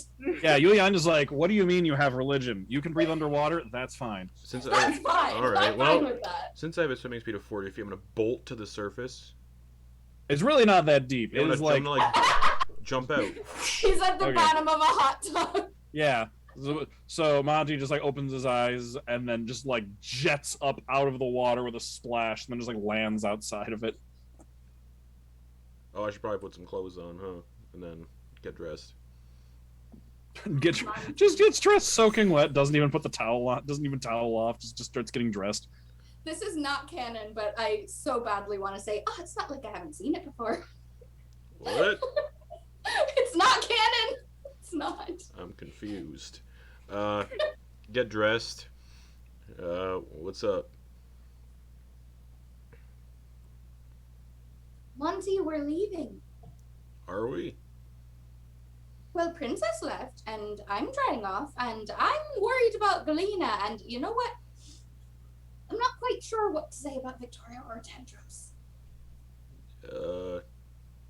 Want to gossip This about it? loud-ass echoey cave. We can gossip about it because I have some things to say about those two. They're I right. would love to gossip about it. All right. Victoria is 2 tubs down, is 2 pools down Victoria from you. is sleeping. Drowning. Oh yeah, fall asleep in a hot tub. That's a great People died. Have Decision. died. That actually I sounds so know. accurate. Why are you questioning that? true actually. Do you think Victoria has a crush on Tedros? See, why do you think Victoria has a Yeah, crush on bet. Tedros? I bet. I think that Tedros is in love with Victoria. Maybe.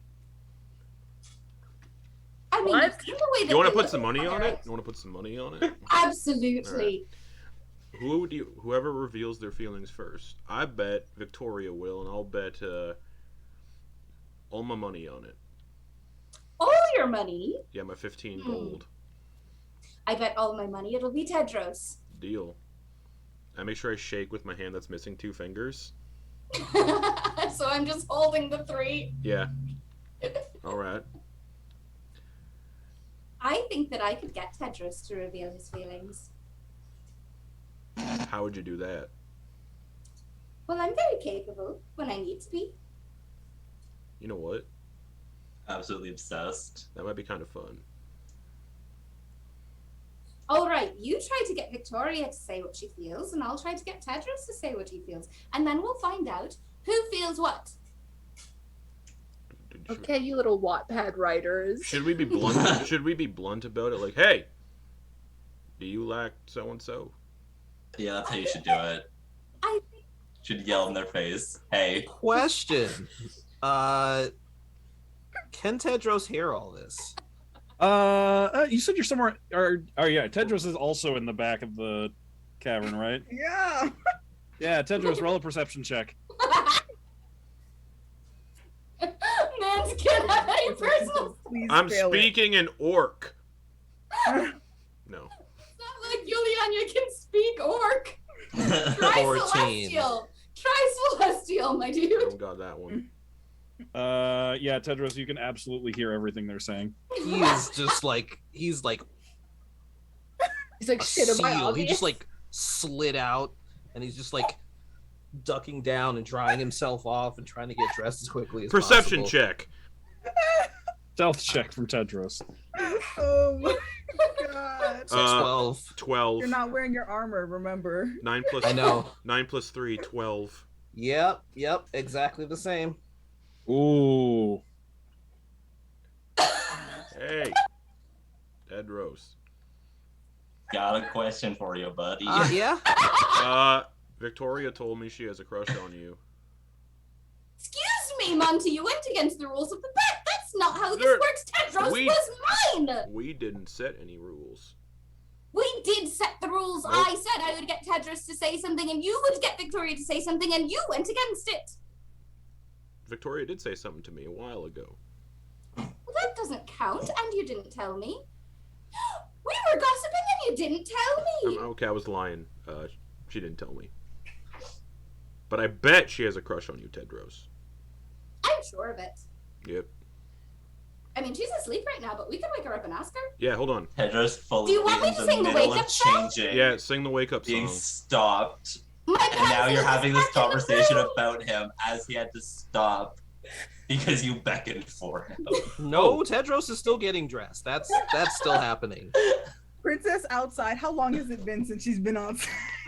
Like, 2 minutes probably, and like Galina's like right over there in a pool too outside. oh my lord. doing my very depressing. Traumatizing routine. She's like, yeah, she's like fully like just sitting like this, staring at the little show she's putting on. Oh, man. I never get to see an animation of all of these things that have happened in water form. I will die an unhappy man. Yeah. Once he is done getting dressed, Tedros is fucking booking it. Tedros, wait! You can make me roll whatever checks you want me to roll. He's out. You just pop up outside where Please, all out Tedros. of breath. Why are you running? Is everything fine? No. And he just keeps going. And Princess follows after him. What's Nope. the Just don't listen. Just don't listen. Don't listen. Whatever it is they're gonna say, just don't listen. Victoria.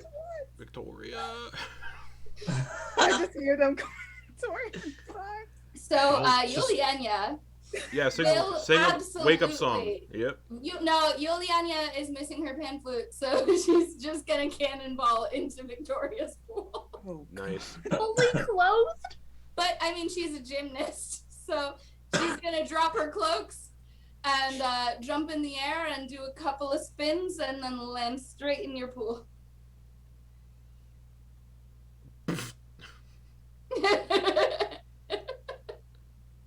What the fuck? Victoria, Victoria, we have questions. we got something to tell you. It's a secret. We I don't love have secrets. I Tell love her. Listen to this. No!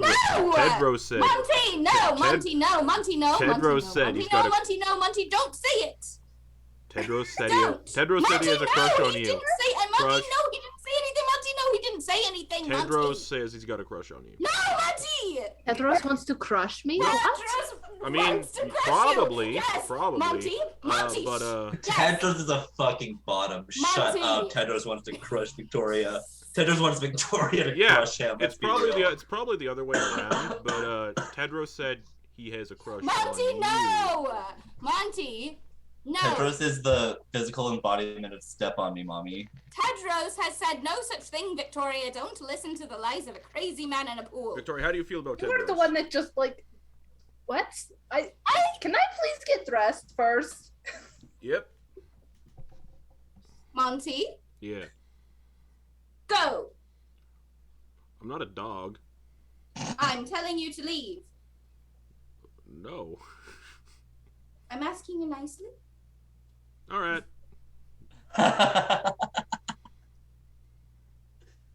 And I'll walk outside. When Monty leaves, she's gonna turn to Victoria and say, Victoria, you know Monty's crazy. Don't listen to him. I was just here to tell you that Tedros said that you looked really beautiful bathing in the moonlight. thinks back to the angle of the pool, would he have even been able to see her? I don't think so, no. Did he now? He may have phrased it differently. Tedros is an artist, but he said something really nice about you and how beautiful you are. Is all I wanted to say. I know, he told me. Like back when we were at right outside Ingwe's tent, he said that I was beautiful and wonderful and that I needed to not die. Yes, but he said when you weren't listening, he said to me that you were really beautiful and in fact maybe the most beautiful person he'd ever seen. I mean, of course. Look at me. Exactly. Look at you. So that's all that Monty wanted to say, and anything that you thought that Monty said, he did not say.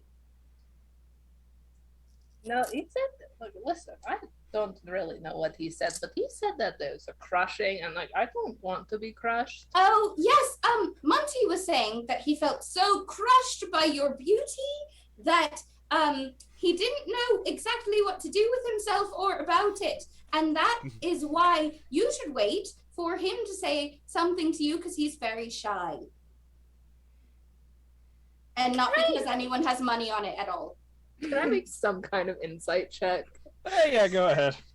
To be like, what This the fuck? is revenge for Victoria telling me that Galina had a crush on me. This is revenge. I feel like that's fair, but Victoria just like hears Galina's voice in the back of her head, going back to one of those lectures about how important it is to use your training to figure out what people aren't saying when they're speaking. okay, all right, everybody. So insight, it was a 19 on the die for an 18. I forgot that your wisdom and intelligence are both negatives. Mental stats are not my strong suit, baby. I like how Tedros is just probably just what booked it. Homer Simpson in the hedge. Just Yep. Absolutely not. Yeah, Victoria, you can tell something's going on here.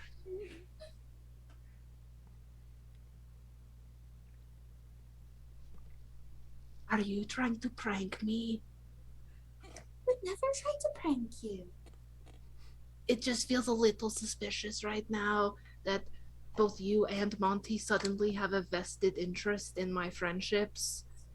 Like, Monty doesn't get involved in anything that doesn't immediately concern him. There's money involved. There's money involved. There's money involved. How much money? But it's all of that I have. So you're telling me that you and Monty have money on my friendship? Friendship, yes, your friendship. It's really just money on whether or not you tell Tedros something, or if Tedros tells you something. So all I need to do to not lose is for you not to tell Tedros anything. Oh no. Not allowed to talk to Tedros? No, you can talk to Tedros, but like, don't tell Tedros anything important. What in the fan fiction?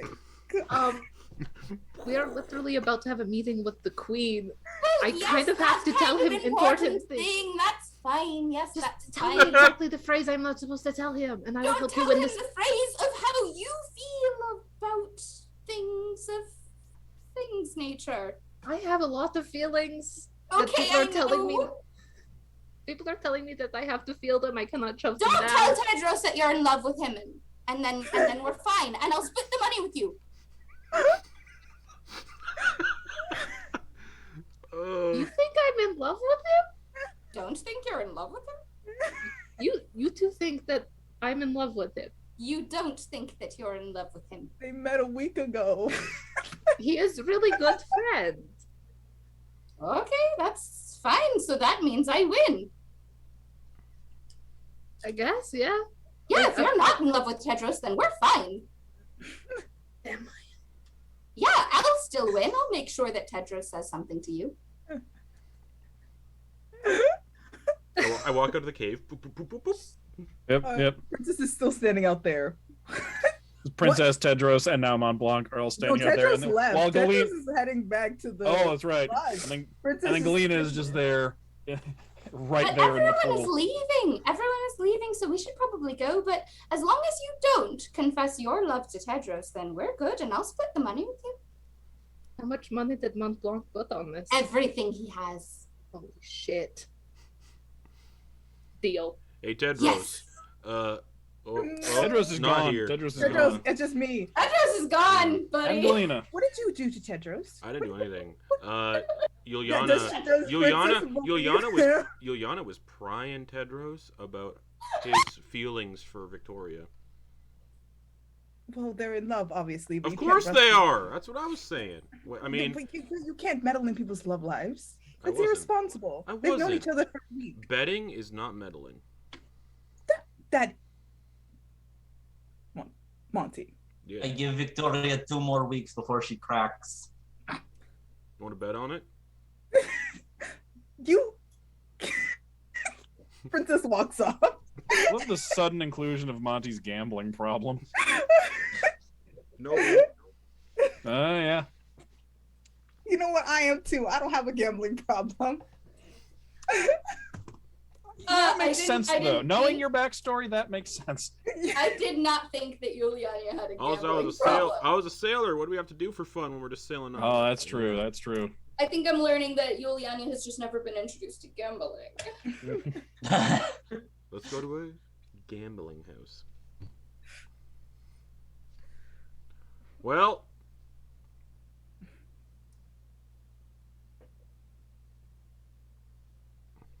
So Victoria and Yulyanya, I'm assuming, will eventually have gotten dressed and made their way out. As you're making your way out, also, by the way, you do see Suli still in the cave, just like off to one side. Having listened? No, he hasn't really. Well, maybe the shouting bits he's probably been able to hear.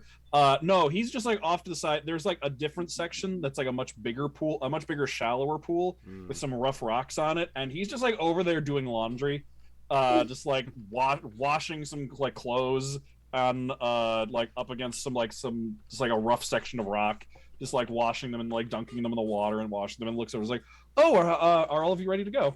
Was there a comb included in any of the He wouldn't towels? have, not unless he provided for it. He provided you, but you could ask. Because Victoria took her hair out and just like sunk down. So now Right. she's just like full on like the girl from The Ring, Yep. drowned rat looking. So she's just like Sad finger combing it out as she's coming out. Oh, are all of you done? How good is your hearing? Fairly, I suppose. How good is your hearing in here within the last, say, 20 minutes? Oh, this laundry is very loud, and I really needed to scrub very, very. I love this man. I really needed to scrub very emphatically in order to get the stain out. So I haven't heard much of anything. And he starts kind of like shaking the water off of it, and like there's wash lines set up, and he just like goes over and just like drapes it over and sets it up to dry. Fuck everybody else. I respect this man. King of minding his own business. That's a king shit. He's not the king of Sveruuk, but Well, did you at least happen to hear where our friends went? I don't see them at like the mouth here. Oh, they headed to I think some of them headed outside. Okay, thank you We so follow much. them. Because Oh, yes. I have a little bit of a concern about things that Monty might say to Tedros.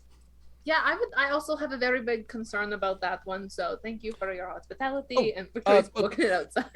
I'll lead you back. And he like finishes up he like hangs up the laundry he was just finishing and grabs his oil lamp and like hurries after you, and gets outside. And yeah, Tedros is gone. I think Montblanc and Galina are still there. Yeah. Or Montblanc Princess and the Galina are still out there. Galina's the only one still in the tub.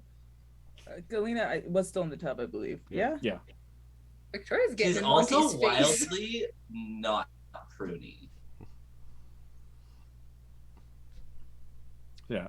So Viktoria, Yulyanya, and Suli all make their way out of the entrance, and he just goes, well, I hope you all had a very refreshing bath.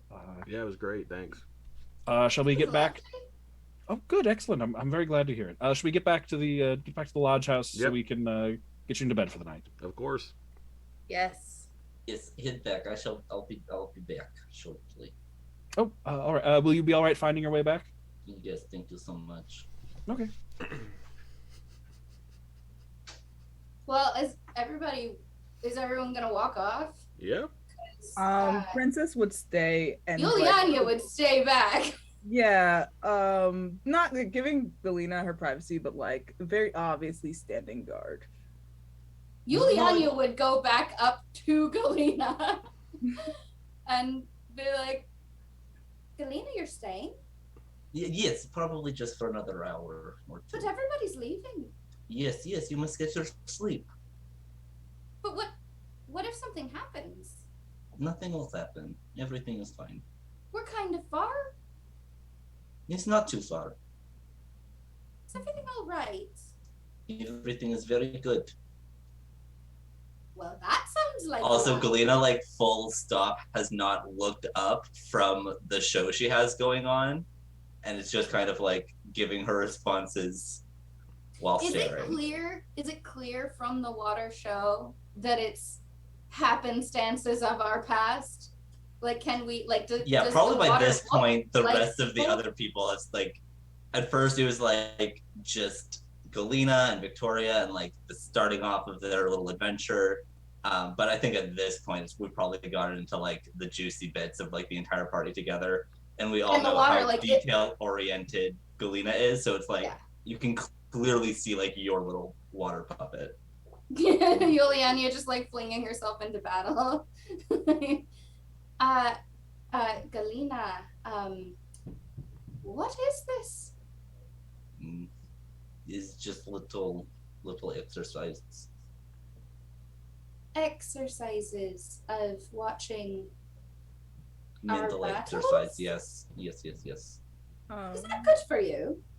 Yes, it is good for me, it is good for you, it is good for everybody. It's very fine. Princess! Everything's fine. Princess is gonna come over. Is this good for her?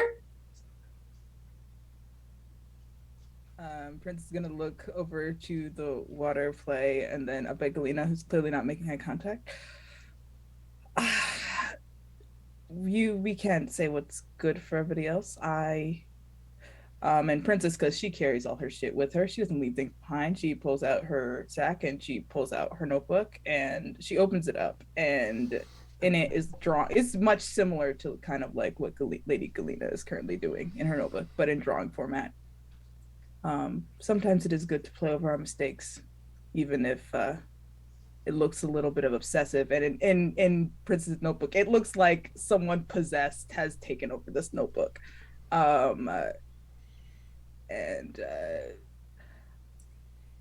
So we all have our ways of working through things. You should get rest. Well,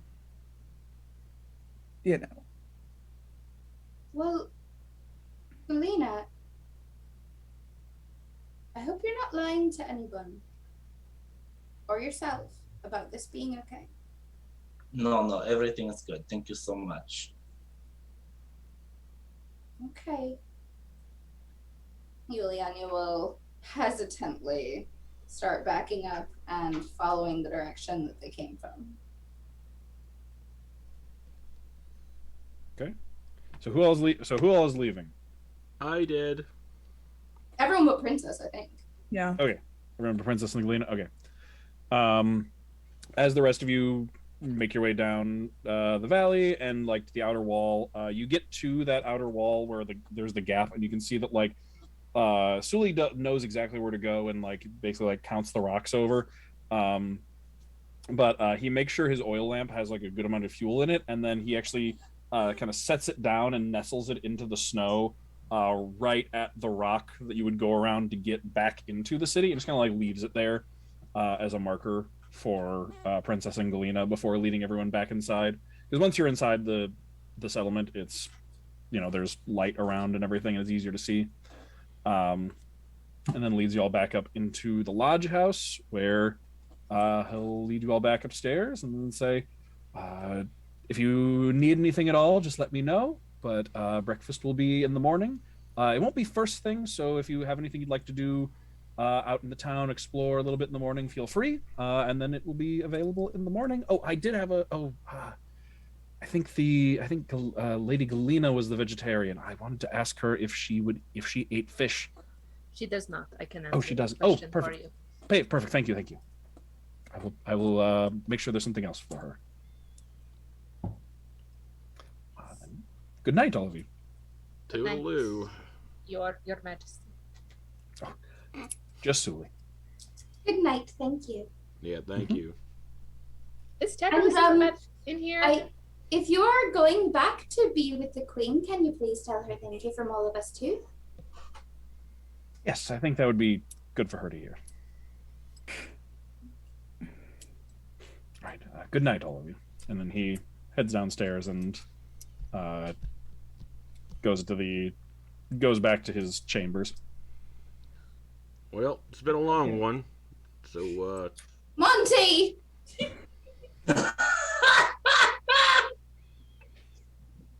Are you kidding me? What are you what? Is Tedros here? Yes. Everyone but Galina and Princess is in the room.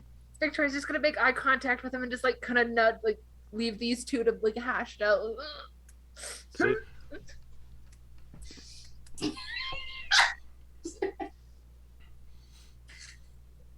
Do you have a fucking problem with me, Monty? No. I feel like we have a little bit of a problem here. No.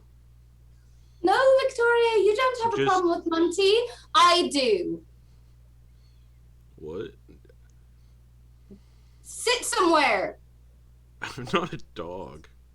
I'm asking you nicely. No, you're not. I'm asking you nicely. All right. Thank you. Victoria, Tedros, please have a good night. Yeah. Yeah, I will. Thank How you. big is this room? Like, Not it's very. that big. Not large enough. There's no answer that he was going to give that would be large enough. I'll say it right now. Would you two like some? Oh, we'll be fine. Yeah, it's Do you fine. want like some space? Do you guys want to No, go we're outside? No, we're fine. Yeah, we're great. This feels a little uncomfortable. No, let's this is be very honest. comfortable. Please go to sleep. That's okay. That is uncomfortable. Okay, I'm gonna say something. I don't know how they do things in the valley. Time I for don't the know good how they night. do things where you come from in Tiburon or whatever. I don't come but from Tiburon, look, but aren't we maintaining a cover for you? oh yeah. Jesus. Sorry, I thought we were in privacy, and Well, you are, but yeah. Yes, I am from Tiburon. I can't believe Tedros and Princess care more about people than they do. You have a cover story. Yeah, I forgot. Justin forgot. What were you saying, Tedros? Yeah. There's something wrong with the both of you. Yes. Yeah, I'm cursed. Yeah, and I'm it's from the transferred valley. to me clearly. Yes. You can tell us your secrets, Tedros. It's okay. You can I tell thought us. you guys wanted to go to sleep. I have things to talk about with Monty, but I thought you guys were going to sleep. I'm gonna be honest with you. Oh, here we go. All of this, and then telling me to go to sleep, is probably the opposite of what will help me sleep well tonight. Oh, I don't Yule knows understand why. Yule has a good night song, right? Or a good wake up song. You have a good night song? No, I have a wake up song. The good night song is different. I don't Consider. usually do that one unless I kind of don't want people to wake up. Consider, Interesting. perhaps, Hmm. those of you who may have engaged in certain, Gossip. we'll call it that, sure. Whatever it is that you're up to, Nothing. it won't work. We're not up to anything. I just really didn't want to keep you up because you seem tired. And I'm I have a tired lot or to something, say. all right. I have a lot to say to Monty. It's not about you. I don't need this. And Tedros just like leaves. He just like he opens the door. He leaves. Well, What you two did, you took a perfectly good man and you fucking broke him. It's getting to be that time. No, Monty, you're not going to sleep. Victoria's leaving. She's walking out. Well, Monty, can we talk? of course.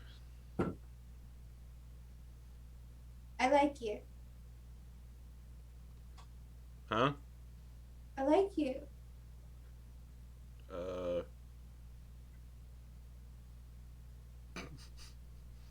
What? Monty, I like you. I have feelings for you. Oh. No, I fucking don't! Okay, good. Listen! I People am. should be able to say that by themselves. You wanted to take part in the bet. Why? I wanted to take part in a bet in which Yeah. we decided to sneakily push people together. I was being sneaky Not about tell it. people how other people felt about them. It's not like I know how Viktoria feels. It's not like I know how Tedros feels. And it's definitely not like you know. Don't do that! That's mean! All right. So, in the future, when we take place in sneaky bets, we don't tell anyone about it, okay? All right. Fair. You and I keep secrets together All right. from each other and with each other, but we don't tell other people about them. All right. All right.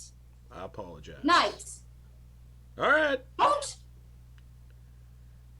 Don't upset Tedros anymore.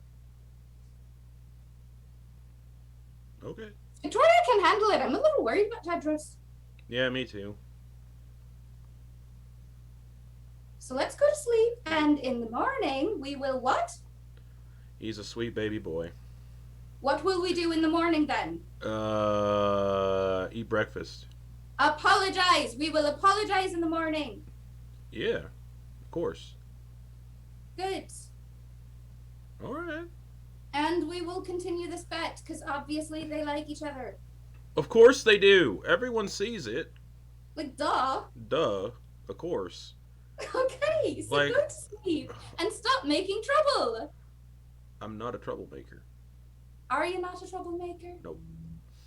And you want us to believe that? I'm just trying to blend in with the group. You all seem like a bunch Well, of... then act like it. I'm trying. You all seem like a bunch of chaotic little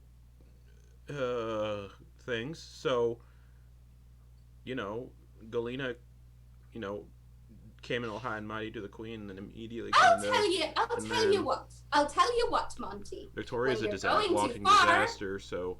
And then, Monty. Yeah, Monty, when you're going too far, let me I know. will say Monty. Sounds good. And you, Mm, quiet. all right, well, can I tell you a secret? What? Yes, What do you want to know? a secret. What kind, though? The one you want to tell me. I got loads. Okay, whichever one. I want to kill my ex-boyfriend. Yeah. Yeah. We can do that. Princess is like, I know that one though. Who's driving? What? I mean, you want to kill it? Where is he? We'll talk about that tomorrow. We'll talk about that tomorrow. All right. Tonight, we'll go to sleep and hope that Tedros doesn't want to kill us in the morning. To be honest, I'm not too concerned.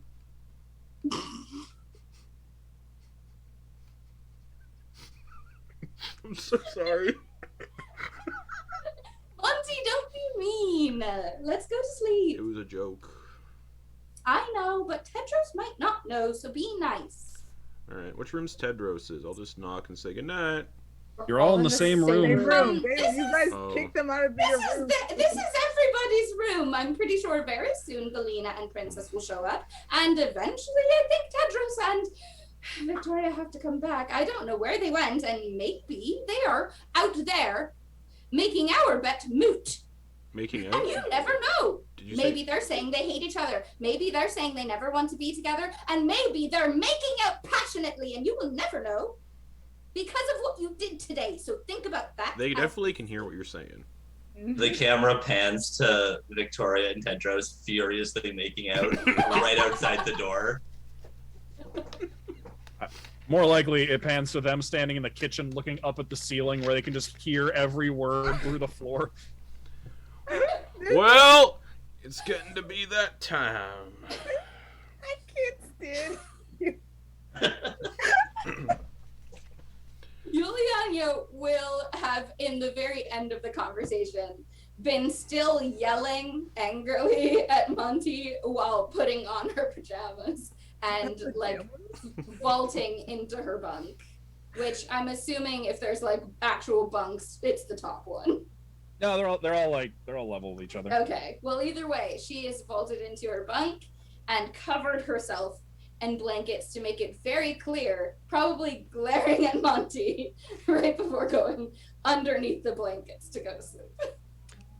You find that the bottom of it is actually kind of like a wicker hammock almost, but then there's just like layers of furs on top of that you're supposed to lay on top of, and kind of just like burrito yourself in between, just like a whole like multiple layers of like furs and blankets. Yeah, Yulyanya's done doing damage today. Good night. Good night. I'll go to sleep too. Okay. What are Victoria and Tedros doing wherever they went?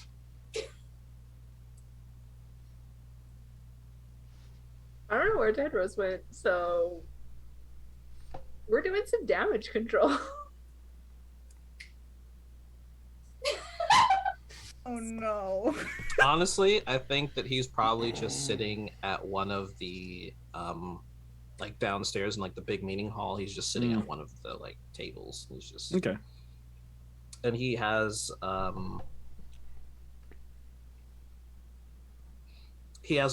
coin in his hand that has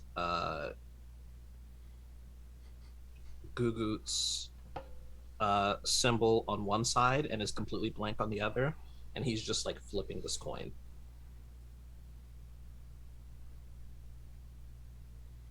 She's gonna slowly walk up, giving him like, she's gonna come down and then up so that he can see her approach, so she's not surprising the fuck out of him. And she's just gonna be like, I am so sorry. That seat taken? No. Come on.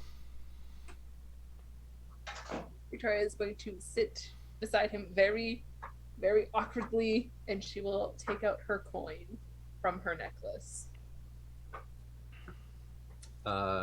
And he takes the coin and he shows her the blank side and then shows the Gugut side. And then when he flips it back over, it actually looks like her coin. And then he puts it down on the table and prestidigitation ends and it disappears.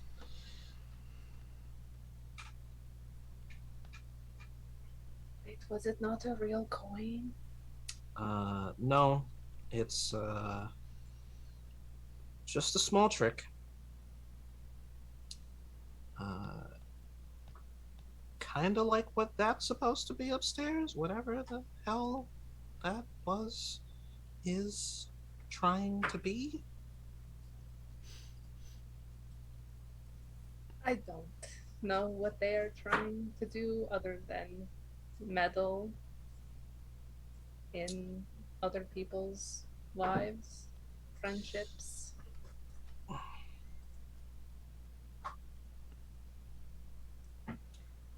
I take it you know about the bet. It took some convincing, but Yulyanya did eventually spill it, yes.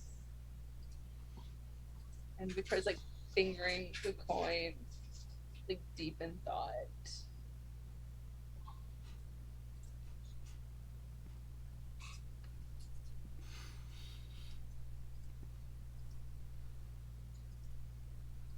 And who told you about the bet? Was it Monty? It was both of them because they couldn't be quiet to save their lives. No, that is surprising from Monty. Not surprising from Yulyanya. No, not surprising from her. I'm deeply offended. I'm deeply offended.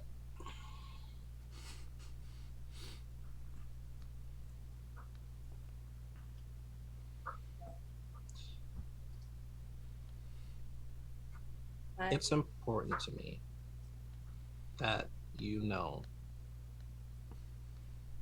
that we are friends. We are friends. And I can't imagine what it's like to wake up and not really know who you are or where you are the way that you would want to.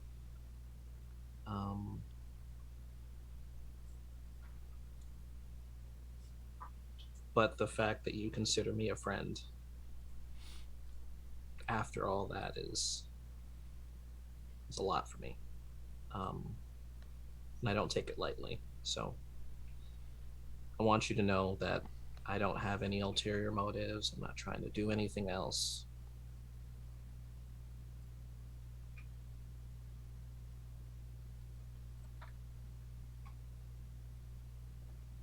I've got your back, is what I'm saying. And I have your back.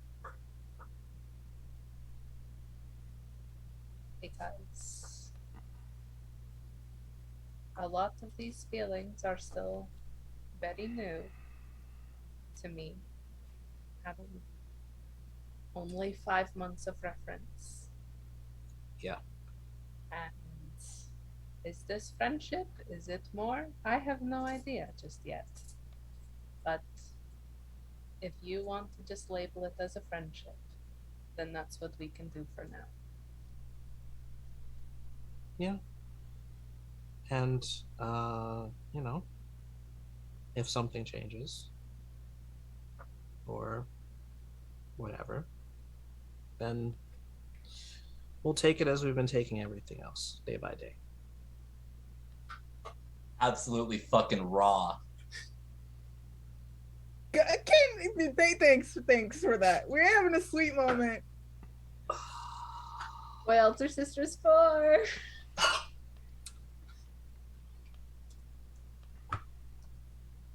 But yeah. But seriously.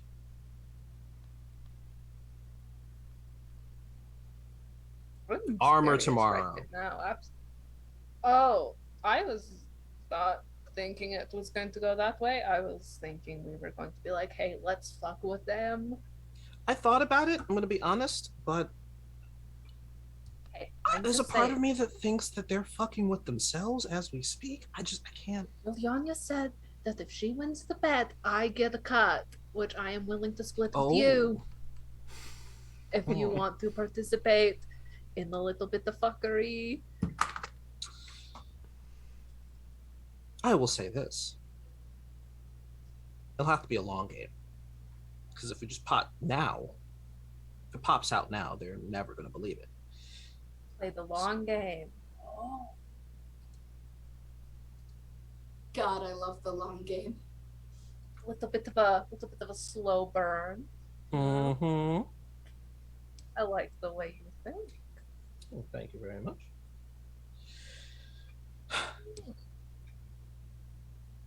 Cool. I'm gonna try to get some sleep and try to process whatever the hell I thought I heard. I think they're quiet down. I think they are asleep. So I think it might be safe to go back up there. I feel like the tension is going to be like choking, you know? If they're like still awake. Yeah, well, They have a lot of unresolved tension. Like they want to say there's something between us. I think there's something between them. yeah. I'm not going to put money on it because I'm smart like that. I don't gamble. It makes you at least smarter than the both of them. I am so incredibly smart.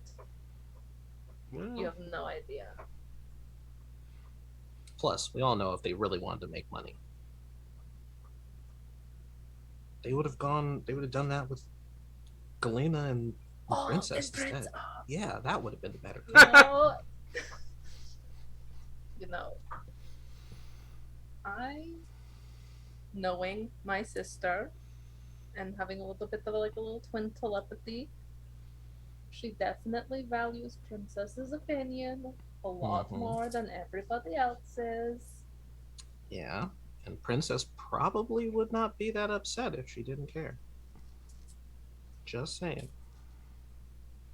She's very like interested.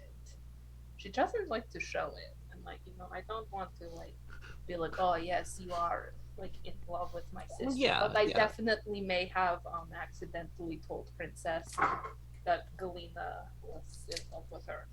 Oh, not you two. I'm sorry. Princess was just like, you need to like not hold everything in. Don't bottle up your feelings. And I was just like, you know, like it was a stressful day. What is this session? Apparently a Wattpad writer just took over the session at some point. This a mission. I can't hear the mission. This session is a crack fic. I think we all understand this session is a crack fic. Yeah, it's like when SpongeBob did those like never before seen episodes we found in the like this is the long lost episode of Codex Legendarium. I was like, I'm gonna come in here, you know, with a plan. Y'all were like, no, we're writing fanfic this session. Sorry. Yeah. I'm just loving all the misconceptions that are happening. Chat's writing a fanfic too now. I will say this one thing though, Tedros. I will ask one question. Do you have a comb? Like, I cannot find one anywhere in this place. And, you know? Yeah, give me a second. I probably have one. Yeah. Actually, if you can be quick with it. I have a lot of hair. He holds out his hand and casts prestidigitation and makes a very small comb, like one that fits like in his palm. It's not going to last very long, so. Fuck. Sorry, I'm realizing like we're all getting individually blamed for making this a fake dating fanfiction AU shit, but like this was a bathhouse episode. That was our fault. Oh boy. I don't know how long the comb lasts, but he'll keep recreating the comb until she's done. It just keeps vanishing, and then by the time it vanishes, he's already just holding out a new one. It's like a magic trick. It is a magic trick. Yeah. The spell is literally named after magic tricks. Eventually, she does get all of her hair straight and detangled. It still looks like a drowned rat because she's got a lot of hair and it takes a long time to dry. So she's just like...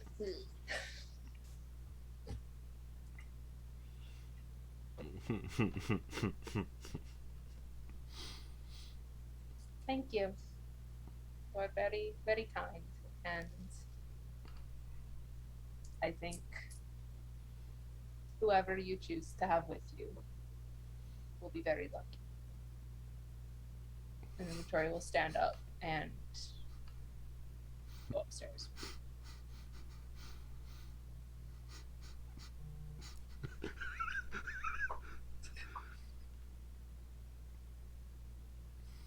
Oh, chat. Oh boy. Go to Go to Archive of Our Own with that, please. Oh my god. Wait. This is hold on. Send us the Hold link. on. Writing fanfic. I don't Is know why this- you guys are discouraging this. This is the best thing that's What am I ever People saying? writing Write it on fanfic in Archive of chat? Our Own. Snarf has betrayed me. I'm just gonna say straight up. Oh, I don't okay. usually call writing people out. Snarf has fanfic in betrayed me. chat? Yeah, there's fanfic in this- chat. Is this the first Mimics and Monstrosities Fanfiction. campaign fan fiction? Oh boy. We made it. We made it. There's been fan art, and now there's fan fiction. There's been fan art. We've made it to fan fiction. That's level 2, baby. Wait, I want to read it. We've arrived. Oh, here we go. All right. Okay. If I find a Codex Legendarium tag on AO3, I'm gonna be so happy. I'm gonna be the first writer, bitch. Tedros, Viktoria. Everyone just entertains themselves between sessions by writing fan fiction about everyone else's characters. Don't encourage them, please. I'm gonna have I to if already we go do. 2 Is weeks. that- Oh, they're starting a blog. That's great. Yeah. All right. Tedros Continuing. also goes to sleep. Okay. Presumably at some point. This is the chat. Presumably at some point, Galina and Princess. You said Galina was only gonna stay for about another hour. That all probably took about an hour. So.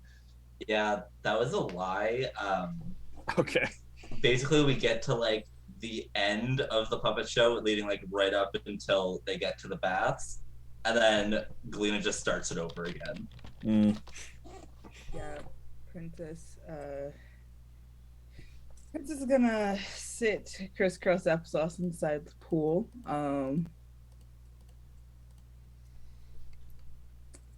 Like looking at Galina doing this ritual.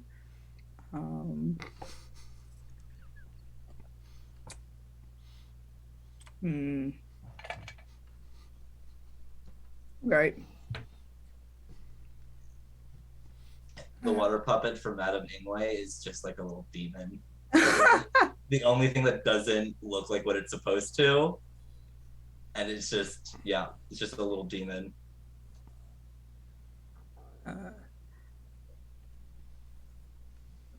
Are you finding anything useful in there? Mm-hmm. You see right here, and it like pauses for a second. I hesitated right here, and if I had been more decisive, things would have gone better. Yeah, Princess is gonna bring out that journal again. And this journal is really thick, and it looks like it's been with Princess for a really, really long time. And she's gonna flip open to it looks like it's a depiction of her. Her hair is longer, and she's being attacked by a wolf. She's like, I hesitated here too. But sometimes things happen because they're meant to happen. Yes, I am very well acquainted with the idea of fate. So you're so interesting and contradictory. If you are so, aren't there people with fate? Yes, fate dictates everything. So you want to have an influence on fate? Doesn't everybody?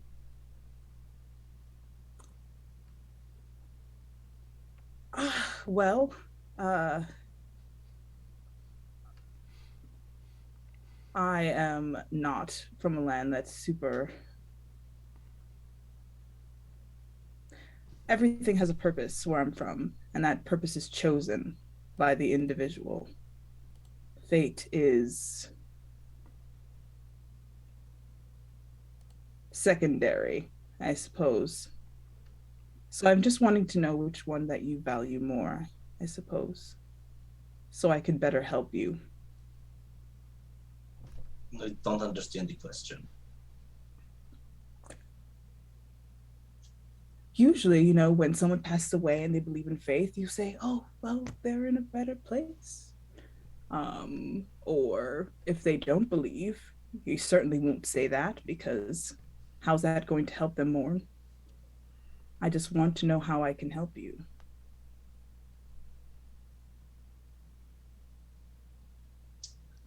I have no love for the gods.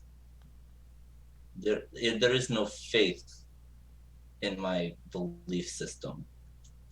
There is only the path that has been laid out for me that I must walk, as we must all walk our paths. And I am going to find the perfect path.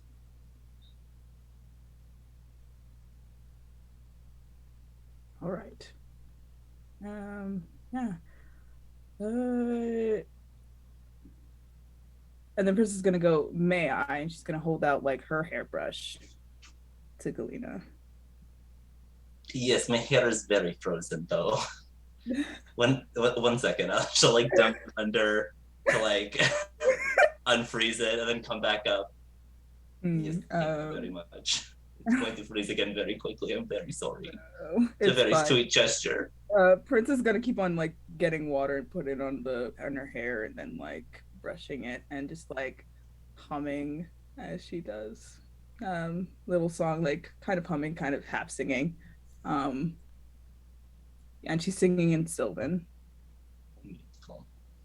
The water puppet show gets to the part where we were having our very cinematic fight on top of the train going towards the ruins, and Galina pauses it on one of the numerous times Viktoria gets knocked down and just kind of points at it and goes, if it meant keeping my sister safe, I would crush fate with my bare hands.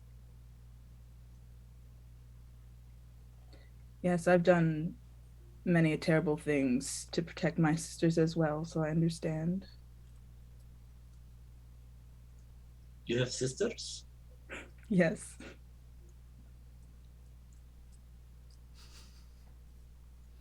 Do you get to see them often? No, not at all. That's very sad. Yes, but we all have our duties, and my duty is to my family and to my people, and that means that I can't see them.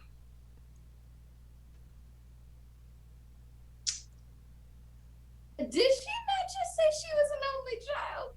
I didn't say I was an only child. I said I was raised someplace that didn't have a lot of children.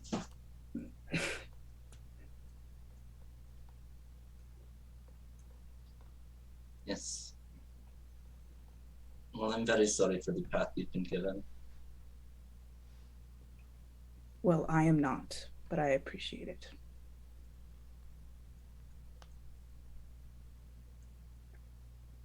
You have your whole life to reflect on and ruminate on. Mm-hmm. Countless mistakes that you've learned from and you can look back on. Is this yes, I do have mistakes, I guess if you could call them that. We all have mistakes. We all there are always times where we could have performed better. We could have made a different decision. Of course, we all have mistakes. Is simple fact of life. Yes. You're very wise, princess. One day, I'll be there too. Oh yes, I have a good 24 years on you, so. You know, when I woke up, the only thing I had was my shield, my cards, and my sister. And a dead body. It's not a great way to wake up overall. And you don't remember the dead body at all? No, I don't remember the dead body from before waking up. Mm.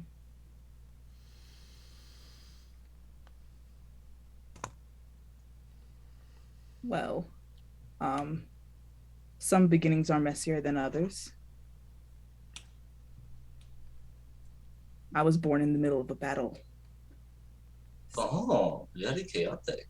Very chaotic. So, but I think it made me stronger. I was built to fight, and so are you. No, that's very sweet of you to say. But I was built to hold sway in the court. Viktoria was built to fight.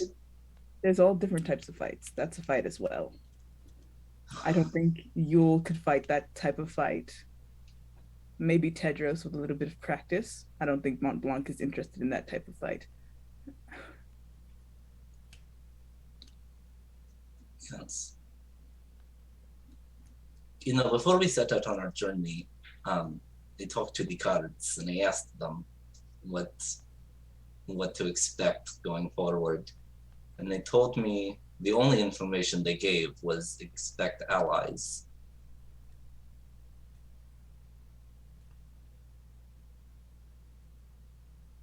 I'm very glad I met you, Princess. I am your ally, as long as you'll have me. What do you think this means? I'm in a minor illusion, just this like mangy scrap of paper. And on it, written in primordial, is just "He is coming."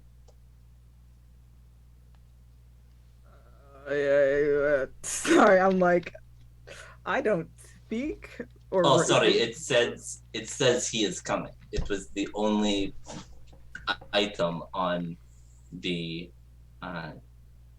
dead body where Viktoria and I woke up. I think it means, well, that is quite foreboding. The cards refuse to say anything about it, no matter how much I ask.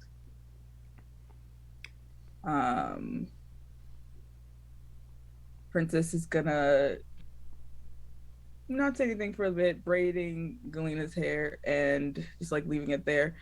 And then she's like, I may be gone for a moment and I may react poorly.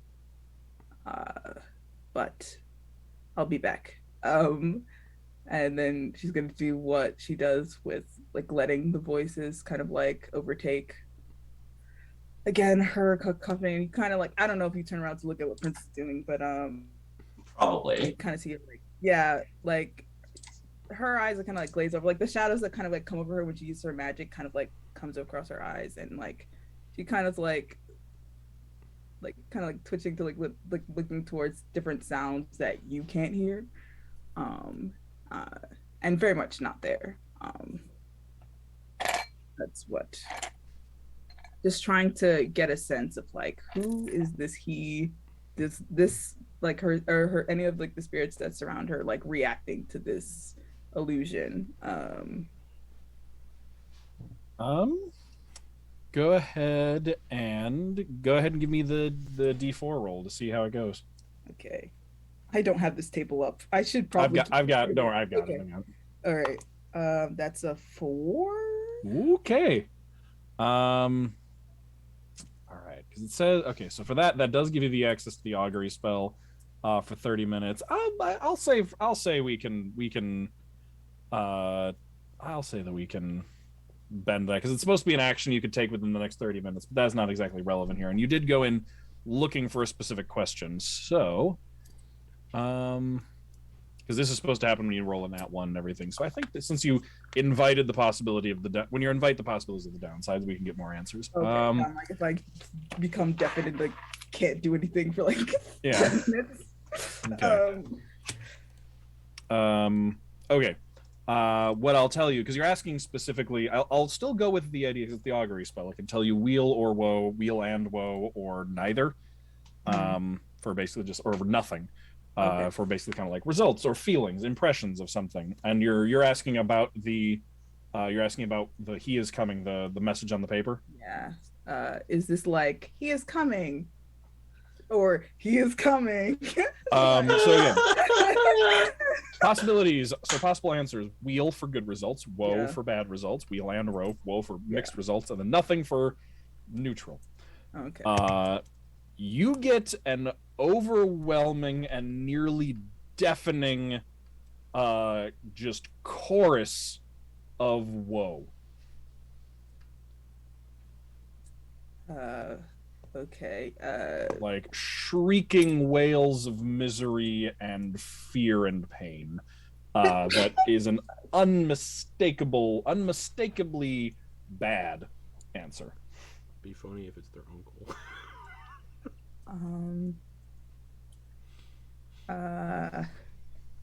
Thank you. Talking to spirits. That was not. I can't really. It's not specific. I don't really know who he is, but he's bad news, certainly. Yes, I got the vibe. You Yeah. don't really find a body with "he is coming" and go, "Oh, it's probably a good thing." No. I. Yes, I don't. Well. Okay. Sorry. It's just like really, really bad is what I'm postulating from your everything going on. Like really, really bad. 3 reallys. Oh, yeah, not good. I don't. I'm sorry if I'm frightening you. Not yes. I feel like, I mean, after all this is done, because this is priority, we should find out who he is. And your braid is freezing, and the past will be in the past, forever. So you could always revisit it in the morning or in the evening. So perhaps rest. all right, I'm ready. Right. And then just like, take an a pause. absolutely graceful, like fluid movement as she like stands up. The water stands up with her and like turns like an inky black because you can change the color of water. To like leave herself some modesty. It's like not a lot of modesty because there isn't a lot of modesty in her like everyday wear. You know what I mean? But there is definitely like she's taking pains to be modest as she like steps out of the pool and gets back into her garments. Well, thank you so much for talking with me, Princess. This was very good. I feel much better overall. If you want to still be the face tomorrow with the Queen, by all means, but I think I can handle it. Well, I'm glad. And also it doesn't, you don't have to, there's a group of us, I can certainly speak for myself. But again, this is your, I guess, well, partially it's yours. But it's ours as a group, as a collective. That's the agreement. So I will be there, and you could take the reins if you so wish. It's not a desire of mine to. Perhaps I'll let Yield take the reins. It's so delightful. People just really like her. They do, but they've been messing with Tedros and Viktoria. Oh no! What were they saying? I don't know. Tedros stormed off and Montblanc and was being very strange. Oh, this is setting us back so far. It's the first time Victoria's had a crush. I mean, I imagine you are both 5 months old. Or at least it's the first time she's had a crush in this. In memory. Yes. Yeah. But yes, so let's go back before they could cause any more damage. Hopefully they're already asleep. Fingers crossed. Viktoria does some damage with that axe. Axe? They head back. Go to sleep. Right. Yeah, you head back. You do find the oil lamp still burning. Well, it's burned down a little bit, but it's still there, marking the place to go back into the settlement, so you can find the opening in the wall. Mm-hmm. You can, if you want to bring it with you, you can bring it back to the lodge house, and you can make your way back upstairs, get to the guest room, and find everyone else is already curled up and asleep in their beds. Mm-hmm. And then the last thing I want to do before I go to sleep is I'll do my nightly ritual of consulting the cards and like shuffling my deck and stuff. But as a part of that ritual, I'm also just gonna like really focus and like try to like pierce into my own mind to see if I can like break through the fog and catch even like a slight memory. Okay. Roll a d20. No modifiers. Just roll a d20. All right. How do we feel about a 17?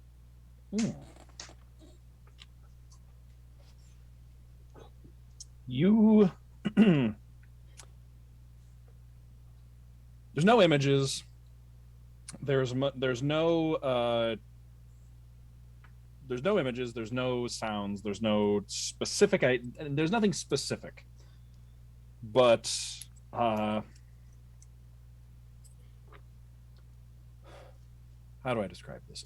There's a feeling, and the feeling is the feeling that you get. This is a feeling you remember, and it has nothing to do with anything to do with the last 5 months. And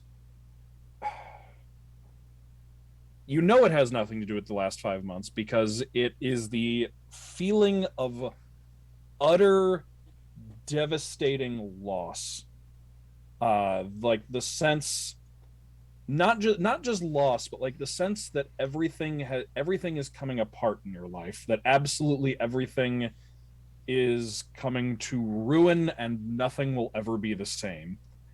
It is a sudden white hot feeling that you can physically feel in your chest as you remember it, and it's almost like it is the emotional equivalent of almost putting your hand on a hot stove, that like before any images or actual memories can come, you just naturally recoil away from the feeling and and just like are immediately overwhelmed by the feeling before the source or the reasoning for it can come back to you.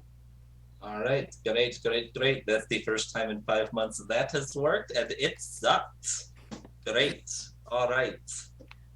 Just like, let's loose a couple tears, not saying anything. It's like, all right, going to go to bed now. Perfect. Wonderful. Good night. All right. And then you can all get a long rest, which several of you need after the fight with the demons. I'm good. Last session. Oh, yeah, you are. Okay. And then that'll bring us to the morning. You all wake up. I have an announcement. Not princess. Sorry. Oh, that's right. I have an announcement for everyone here. Go on. I would just. Is this the very morning? Are we just? Apparently, yeah. Because Yule is rubbing her eyes. Does anyone wake up princess? Nah. Carla is barely awake herself. Yulyanya and I made. I think Galina's like nudging Princess, like. Wake up, Yulyanya and I made a Come bet on. regarding romantic feelings, real or otherwise, What? towards Viktoria and Tedros. And I would just like to say I apologize for making the bet, and the bet has been rescinded. Insight check. You don't need to roll, I'm being honest. I have a lot Seems to like say, but I don't think any of it will be very helpful. Thank you for rescinding the bet. You're welcome. That was a very heartfelt apology. Yep. I think I would like to apologize for different things. So you're I still don't feeling good about apologize. the bet? I don't apologize about the bet, Well, fair. but I apologize about making anyone uncomfortable. Oh yeah, that too. It was just something silly I thought was kind of funny, and I didn't think Yeah. it would get out of hand. Didn't realize Tedros was that close. That's not what I'm saying, but Monty, I appreciate you apologizing for what you're sorry for. I'm just a little sorry for different things, I guess.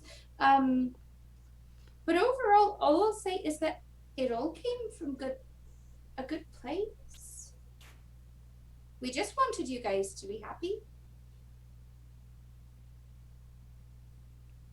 Well, I'm gonna like lean into Princess and be like, see, like there might actually be some merit for you being the face.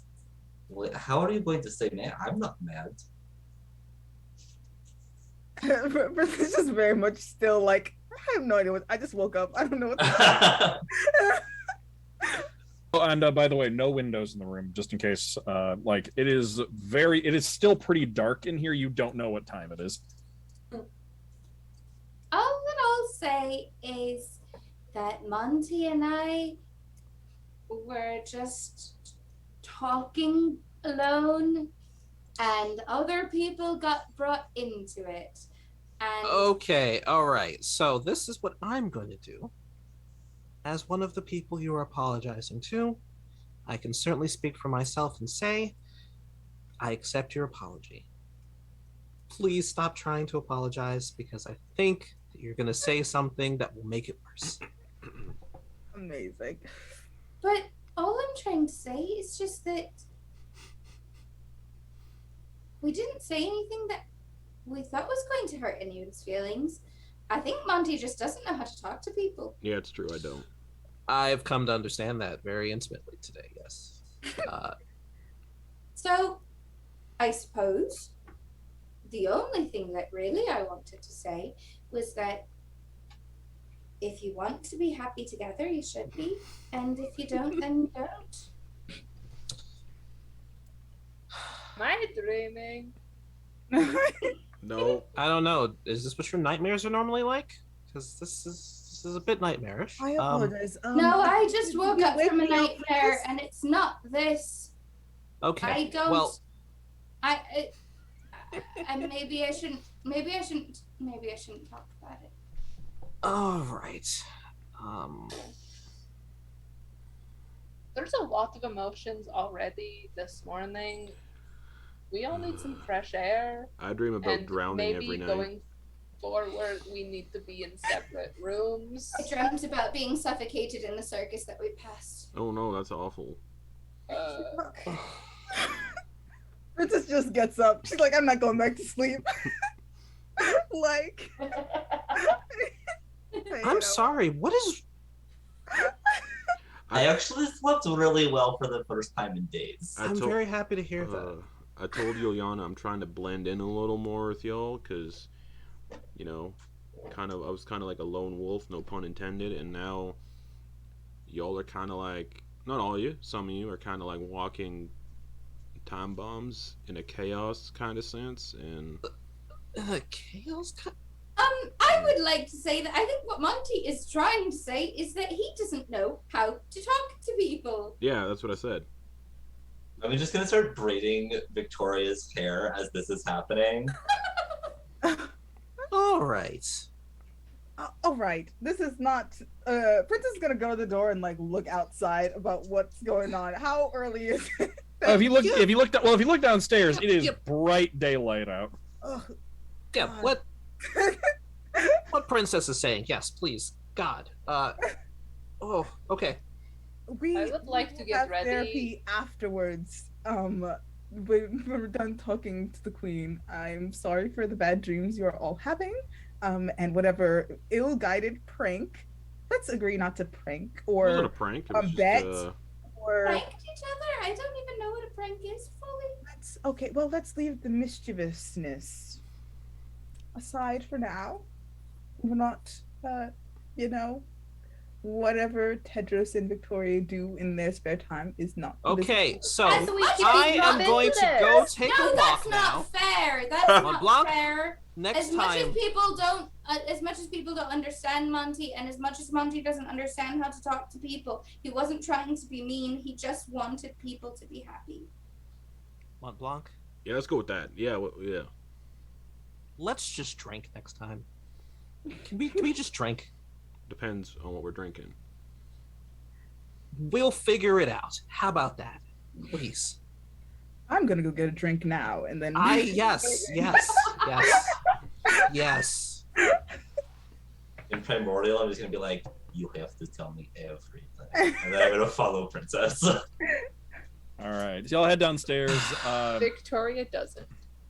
Okay. Oh. Victoria doesn't, and Yulyanya is still in bed because she wasn't lying about having a literal nightmare. Oh. No. I didn't have dinner last night. I'm very much looking forward to breakfast. Okay. Yeah, y'all can start. You can smell food being cooked downstairs, directly below you. And you can get down to the kitchen. You can see Sully is going through the process of making making food. He's in the process of like kneading dough right now on the counter, and he looks over his shoulder and says, "Oh, good morning. Hello. Breakfast isn't quite ready yet, so if any of you had anything you wanted to do or explore this morning, feel free, and it'll be ready in just a little bit." Well, is there anything I can do? Oh, no. Don't worry about it. I've got it all under control. You got a port? No worries at all. I would love to get my hands Wait. doing something. You are very landlocked right now. Okay. All right. All right, and with that, as you all start the morning and have all that time ahead of you, that's where we're going to end it for the week. Yes. Nice. Thank you. Put us out of our misery. This episode brought to you by Wattpad. Nice. All right, thank you everybody for joining us through this return back. You can tell that we've missed each other. We will be back again next week to continue and actually meet with the Queen. Yes. And I will barely have to add to my notes because y'all really make sure I don't need to prep much, because you take whatever little I've got and just stretch it way out. Forgot about the Queen because I was obsessed with her husband. So, thank you all for joining us, and we will see you next week. Bye-bye. Let's see how long Justin lets us sit here waving before he ends the session. Or before he tells us that he's already ended the session. That too. I mean, eventually I'll find out because I also have the stream right in front of me too, so I'll see when it ends. But there's a little bit of lag. Yeah. It's taking forever for some reason. Justin, my gay little wrists can't do this. Are you sure? I'm